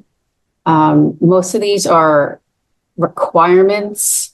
So there's engineering directive number 3, that all the existing concrete curbing be replaced with granite curbing, and that the curbing and sidewalk between the development and Auburn Street would be realigned. So the walking core, and then there's like a gap, and then it's the public street, that all be aligned to be one cohesive sidewalk system that's all been replaced. And then several of these are about revising the modeling for the stormwater drainage system just to confirm pipe sizing, updates to plan sets to show that sewer and stormwater piping crossing locations have the correct separation of 6 inches, that the water quality structures are sized appropriately, that roof drains, direct to infiltration systems and that they're sized appropriately. Fire services shall be triple gated to allow individual building isolation. There was a request to change the water main materials. It was shown to be concrete encased or something like that. I'm not the engineer, but it's the water main shall be encapsulated in a polyethylene encasement in accordance with city standards. Basically, these are things that the city engineer picked up. I see Josue has raised his hand. Shall I unmute him? Yes, Madam? please. Okay. Okay. Can you guys hear me? Mhm. Yeah. Thank you, Danielle. So I thought that it would helpful to mention that Owen, city engineer, has been pretty, helpful, and we've worked together with him. And there is an email from Owen he sent to us yesterday when we had the last call with him. He said that he was going to be reaching to you, Danielle.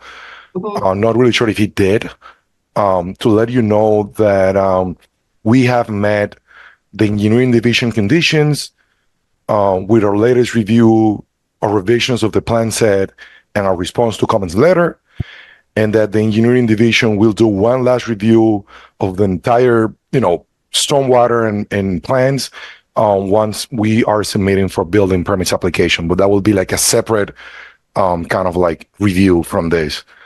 So I'm not sure if he has reached out to you, but I do know that's what he told me on an email. Oh yeah, because I did send these to him, but that was this morning. So I think if you guys were communicating yesterday, today, then yeah, that's probably what happened. Yeah. So if you're complying with these, then it doesn't matter because you're complying. All right. So we can skip down. So there's the fire department conditions, which are, I have not put them in here, but it'd be what the letter stated, which are all pretty standard, the health department conditions. And these are all in the file, the online file. If any folks want to look at the comments and read them themselves, they are available, along with all the public comment. And then one of the miscellaneous conditions is regarding the payment to a tree fund in the amount of $50,000 for the purpose of purchasing and installing public trees throughout the city. I believe that encapsulates what the agreement between the Housing Authority and the meeting yesterday with Trees Medford. I don't know if there is an established fund, so I left it kind of vague, but we can make it more specific, or we can leave this for the special permit decision condition as a recommendation for the city council to put as a condition. I think you could live on either decision, since these are the conditions for the site plan approval, where you're the site plan review authority, and then you'll be recommending you board at the city council's action for the special permit. But you could sever this from this decision if we're not positive on how that one should be written, since it was just hashed out yesterday. And then for the historical commission conditions, there is a letter, and it has to do with let me find it.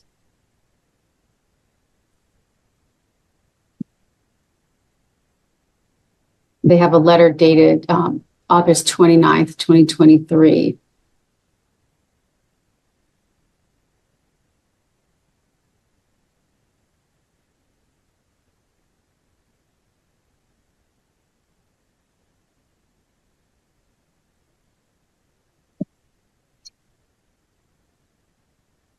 Are there any other questions? Or I thought I saw a hand raised.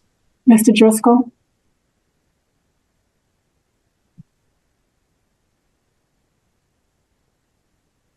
Yes, Danielle, as far as the $50,000 to the city, the Housing Authority has agreed with the folks we met with yesterday to make that payment. The only question I would have is does that payment go to the city, or does it go to another organization? But I think it was pretty clear, though, the Housing Authority's willingness, as I said earlier, to be a good neighbor and contribute that $50,000. And what I don't think is part of the miscellaneous conditions is that we agreed to continue to work with them to see if there's additional funding available. I don't know that Mr. Lincoln mentioned that, but I would think that in having met with all of the city departments, we've tried to address all the concerns, and I would be hesitant to not also address the issue of the trees in this, if that's to be included.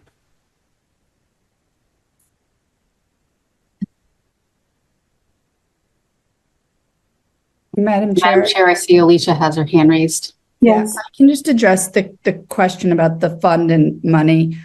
So it is the intention of the city and the city council to create a tree fund as part of the creation of the tree ordinance that the council is working on.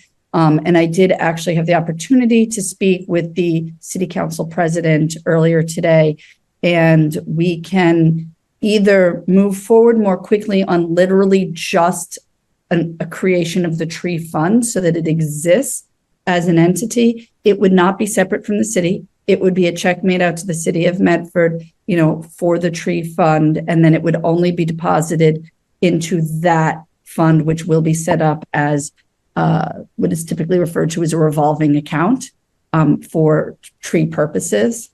That it's our intention as part of the ordinance, but we can fast track the fund piece in order to move everything forward more quickly.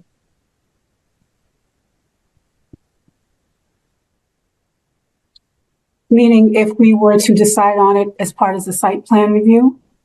Right. If the CD board wanted to make that one of, so I would say that it could either be a requirement here, or it could be a requirement at the city council special permit granting stage.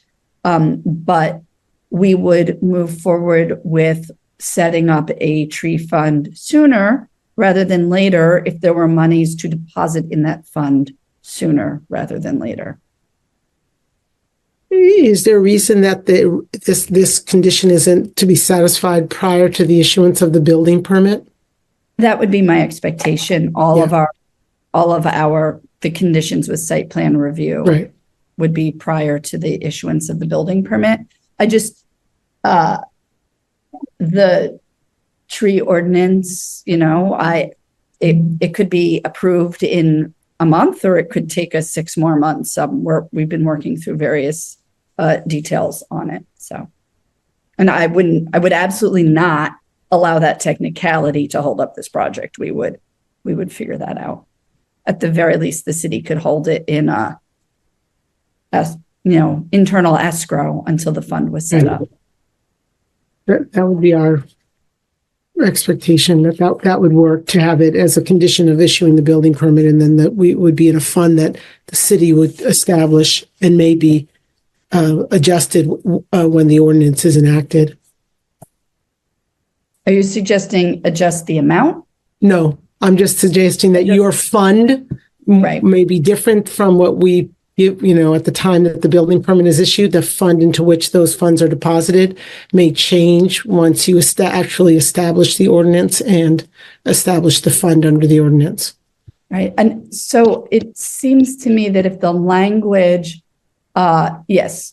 So a statement that contribute 50,000 to the city for the dedicated purposes of purchasing and installing public trees throughout the city. The fund may have mildly broader uses than that. It may be used to support the enactment of the tree ordinance, right? There is some thought that it's going to take some staff time, and it may, the money that comes in through the tree fund may help pay for the staff that are needed to protect the trees, right? They may pay for an arborist to make sure that only trees should be cut down that should be cut down in the future. It's just, but if everybody's comfortable with the language of purchasing and installing public trees throughout the city, we absolutely have line items for that, and we need that very badly. So I can see that as protecting the natural resources at this point.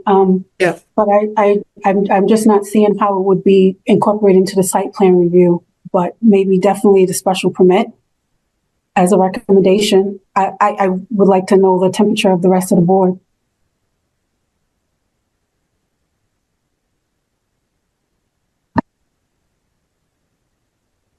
Yeah, this is Sally. Yeah, I agree with you, Jackie, that I don't see it as part of the site plan review at this stage, but part of the special permit at a later stage.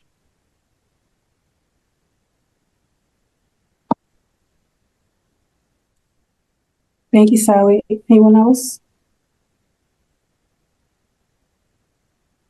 Yes. I have sorry. Thank you, Madam Chair.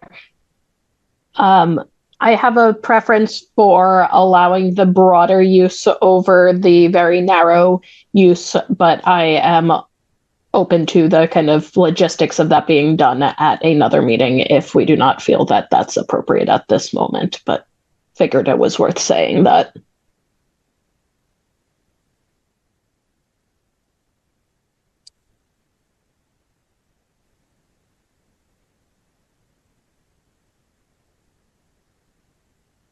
And as far as the board approving this evening, there's no pressure because we have the purview to continue till a date certain if there's a lot of information here that you need to digest, especially with hearing new information that has not been shared with the entire PDS staff as of now. But if we feel comfortable, which I can only speak for myself, feel comfortable with knowing that the proponent will work with the department heads and the city and as long as the proponent is amenable to these conditions, that these are not something that's that they're not amenable to, or if it's going to cause an issue or something like that. But as long as you're willing to work together going forward, I'm okay with the approval tonight, but I don't know how the board is feeling.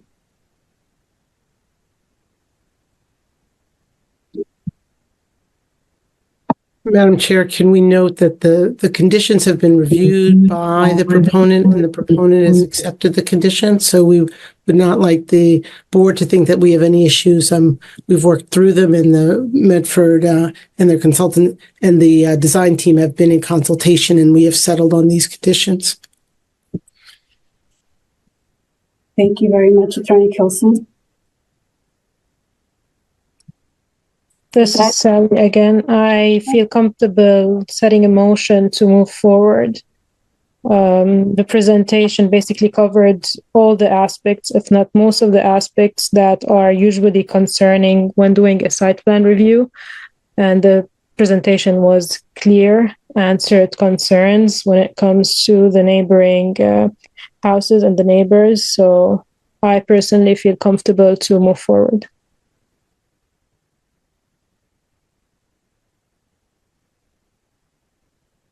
So, Madam Chair, if I may, so there's two matters that you need to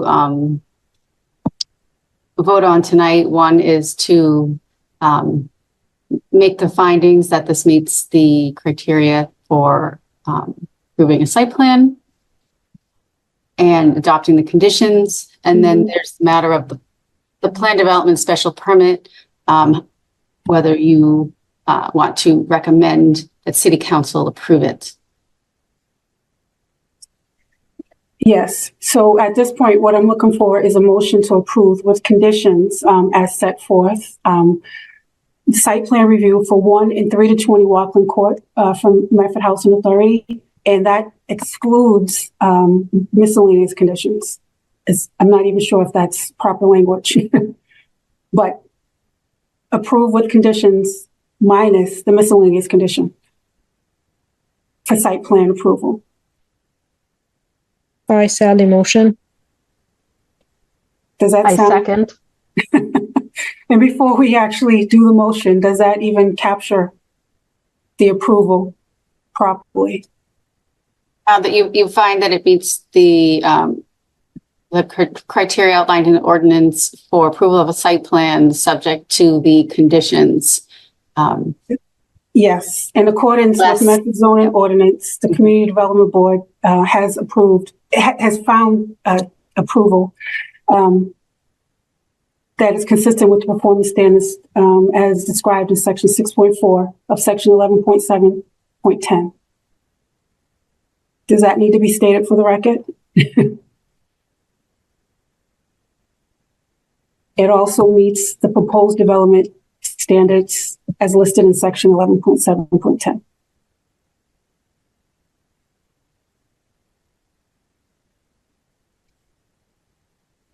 You think that captures it? So in stating that again, and we'll do it one more time, a motion to approve with conditions minus the miscellaneous condition as set forth for the site plan review for 1 and 3 to 20 Walkland Court for Medford Housing Authority. I Sally motion. A second? I second. Oh, happy to give that to the person who's said it simultaneously. I think that was Pam. Okay, roll call. Ari Fishman. Aye. Sally Akiki. Yes. Pam Mariansky. Yes. And myself, Jackie McPherson, I'm a yes. And now I'm looking for a motion to recommend as a referral board to the City Council for Plan Development District Special Permit, Medford Housing Authorities 1 and 3 to 20 Walkland Court, along with the miscellaneous condition that the applicant shall contribute $50,000 to the city for the dedicated purpose of purchasing and installing public trees throughout the city. I, Sally, motion. Second. Ari Fishman, Aye. Sally Akiki, Yes. Pam Mariansky, Yes. and myself, Jackie McPherson. I'm a yes. Thank you so much to Medford Housing Authority, to Ms. Attorney Kilson, and to Mr. Morissette, and to everyone else that has prepared, and Mr. Driscoll. There's so many of you, but thank you so much for all of your detailed information this evening and for such a great project. Thank you. Thank you very much. So for the public, this will be going to, the special permit will be going to City Council on, when's their meeting date? February 24th? That sounds right. I'm looking for the hearing notice. I think their next meeting's the 20th. 20th. That's 20th. 20th at 7 p.m. Oh, 220. Okay, thank you.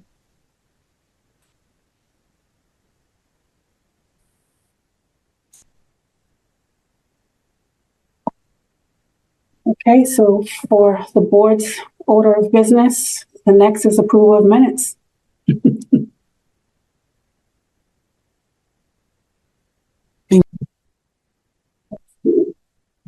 What date is the minutes?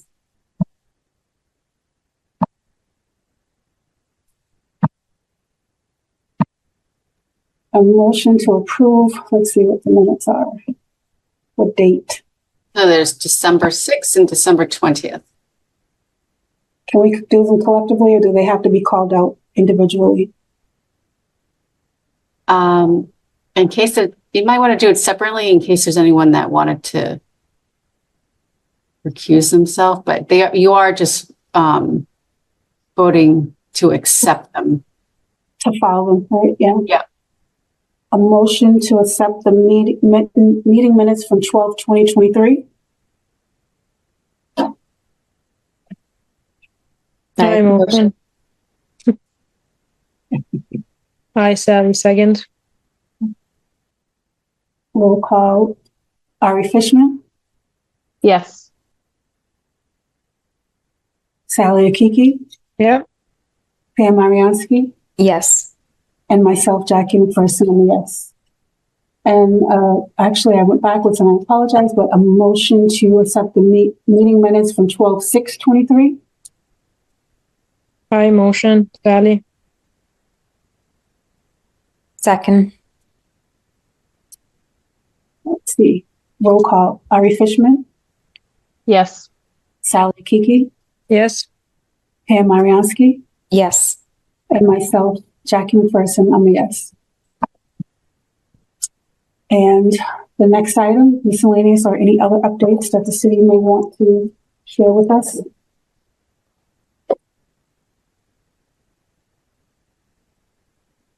I think that it would be appropriate to share, so this, the city council and our office are jointly hiring a zoning consultant. We've mentioned that before here. Just want to let you know that I am just reviewing and signing the contract on my end tonight. It still has to be signed by other people, mayor, et cetera. But we're splitting the cost between our office and city council's budget. The consultant is Emily Innes, who was the project manager on our comprehensive plan. So we really appreciate that she already has all the background. She's done all the reading. She's familiar with all the public outreach that occurred. And in fact, the recommendations on how we should move forward with changing zoning were she had written in our comprehensive plan, and we liked that. She is also partnering with Jonathan Silverstein as a lawyer with, I cannot remember the full name of the firm off the top of my head. He's a partner with Mark Bobrowski, and one of the leading land use lawyers, who's actually the lawyer who did our recodification. And so the ask is that Jonathan help with actual drafting of zoning language and making sure that the zoning language is all legal.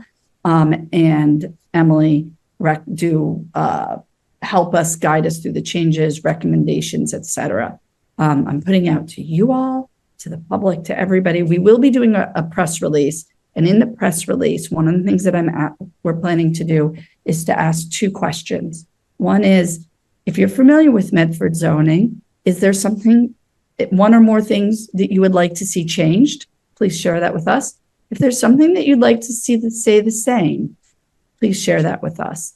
And I feel like that would help just flush out if there are things that we hadn't heard yet. We really have heard a lot from the public over the past few years with regards to our zoning. But it's sort of like one more chance at that. The city council has worked to put together a schedule of subcommittee and committee meetings, such that they would do over the course of a month, regularly scheduled meetings for a zoning and planning subcommittee, for example, an administration and finance committee, a governance committee. And they actually worked with us to schedule the zoning and planning subcommittee to be Wednesday nights opposite the weeks of our CD board meetings, so that it's a time that Danielle and I are already working to facilitate us being able to meet with them regularly at public meetings without us having to come in any extra time other than our already planned work hours. So I will say we really appreciated that. But their intention right now is to actually have that subcommittee meet twice a month, so that we can bring things from the zoning consultant there, so that there would be regular public meetings where people could talk about zoning issues, things that they want to see changed, etc. So we wanted to let you guys know that. Danielle and I have been working on a very long document from everything from little changes, like looking at pronouns in the zoning. I mean, it's not little, but it is, just a formality as opposed to substantive changes. And we've been working through that document. If there are things you'd like us to be adding to that, it's not really a public document. It's like a working thing, so we don't forget any of the ideas that have come to us and that have been raised to us in the past. And we'll be sharing that with Emily, so that she's like, here are the ideas, the things that we need to get going. Emily's intention, our intention, is to do this in a couple of phases, where the first phase is to do an additional round of what we call small changes, but just things where we change some language, we make changes that are not completely rezoning the entire city, and that we make these smaller changes that might be impactful, but they've already been discussed, they've been hashed out, and they just need language changes to do those soon, over the next 3 to 6 months, and then do more impactful, bigger changes, things that might need some studies. She's prepared to do massing studies for us to help understand some of the changes that we might want to make. And just so you all know, every single zoning change must come to this board for approval or for review and comment before it goes to city council for voting. So whether you are able to come to any of what I'm starting to think of as working sessions with the city councilors on their committee meeting nights, or not, you will see every change. We'll go through this board. But if there's stuff you want to talk to us, if anybody wants to talk to me or Danielle individually about stuff, we're happy to set that up as well. Sometimes it's easier to talk through ideas that are half-baked on a one-on-one basis before, putting things forward in a public meeting. Questions? Thoughts?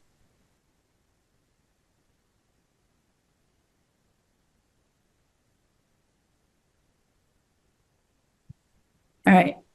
Really? Nothing? I tried to be quiet long enough. This is great. Thank you, Alicia.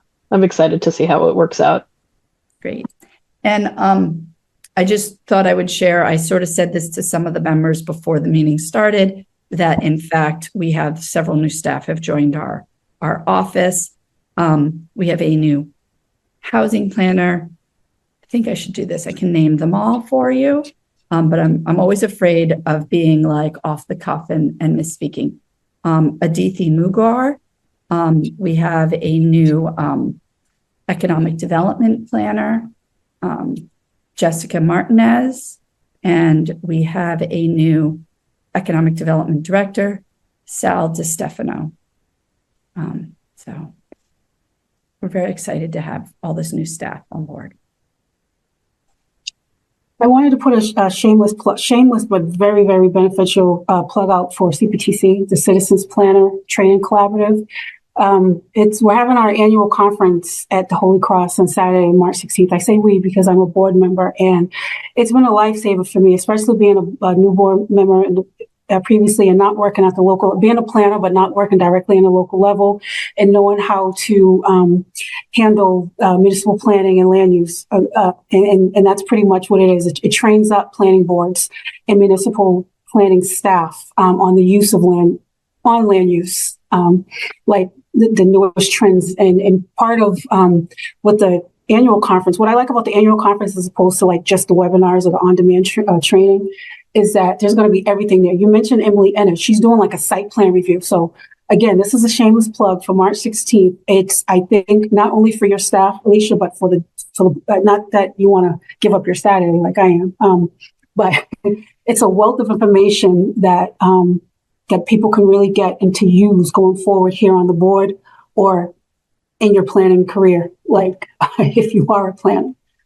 I agree. I've attended those in the past, and as a board member and as a city planner, and there's like a board track and there's the planner track. They're really useful to feed you, and we will, our office will pay the registration fees for you to go. And another good thing, actually, if a certain percentage of our board members attend these, we actually get bonus points on our grant applications. It's actually a box to tick, like, do your city land use boards attend trainings? Like, are they trained at all, basically? Because there are municipalities where the people don't know what they're doing at all. And we pride ourselves in having, really great boards, educated boards that really contribute. And, anytime that you can get, more knowledge and also get us those bonus points for grants is always fantastic. Jackie, I Googled it while you were talking and I came to a page about the conference and there's an email address, but there doesn't seem to be any link for registration. Of course, there's not, Alan, only because they were so, it's like, get the information. Blaming Alan. And it's like he wanted everyone to save the date, but it's like you're going to have to save the date. You're going to build up this interest. You're going to go to the thing, and we're still trying to figure out where to plug people in. We're still trying to get keynote speakers. Last year, we were able to get the lieutenant governor. We jumped on her because she was coming into office, and she's a planner, literally. She's a lawyer, but she's a planner. So, and it's one of those things where she loved the opportunity, so she came right into it being, new in her role. But now we can't even get a keynote, so we're trying to figure everything out this year. And we said, don't put anything on the website. Don't tell anyone about the registration. And it looks like they did. So I'm telling you word of mouth because I didn't think that there was anything on the website yet. But just more of a save the date. But Alicia, if you want, I can pretty much email you what's on there. Like I know MBTA communities and 3A and stuff like that. There's a lot of interest that the planners have said over the course of these sessions. And I pride myself in being a planner, and I have AICP, but at the same time, I lose my skills because I don't use it at the local level the way you guys do. And being in this role right now, it's like I feel so intimidated because I'm with these other chairs sitting around Massachusetts. I'm like, oh, they're going to know so much more than me. And I sat next to someone who was like, are you excited about the 3A legislation? He was like, what's that? And I'm like, oh, so I do know more than you. Wait, that's impossible.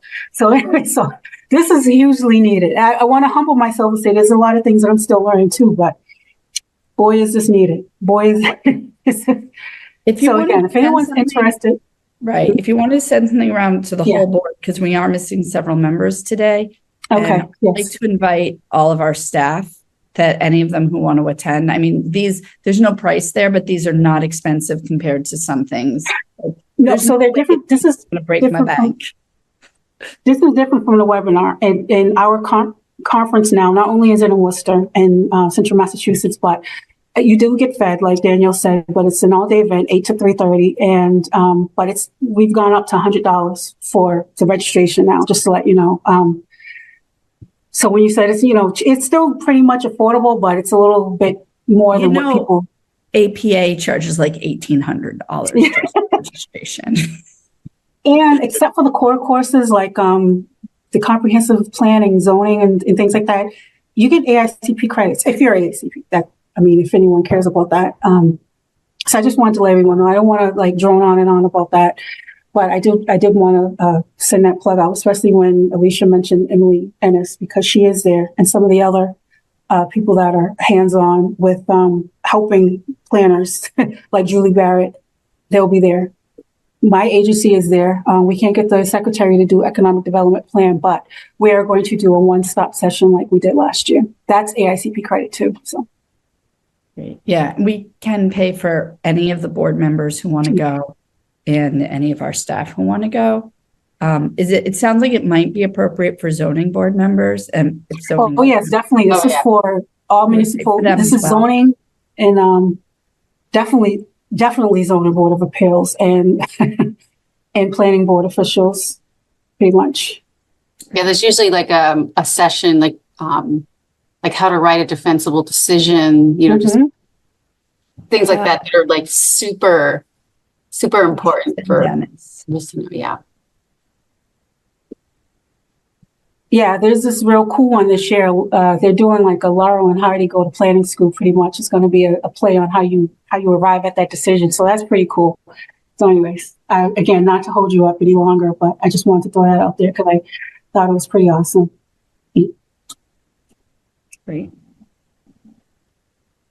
And I will say that if any of the board members over the course see other training that you feel is appropriate because of your membership here, you're always welcome to raise that to us to see if we have funding to pay for your registration and stuff. So just want to, it's usually we'll know about them and we'll share them out, but you're also welcome to bring them to our attention. All right. Thank you, Alicia. Okay, so hearing no other updates, a motion to adjourn.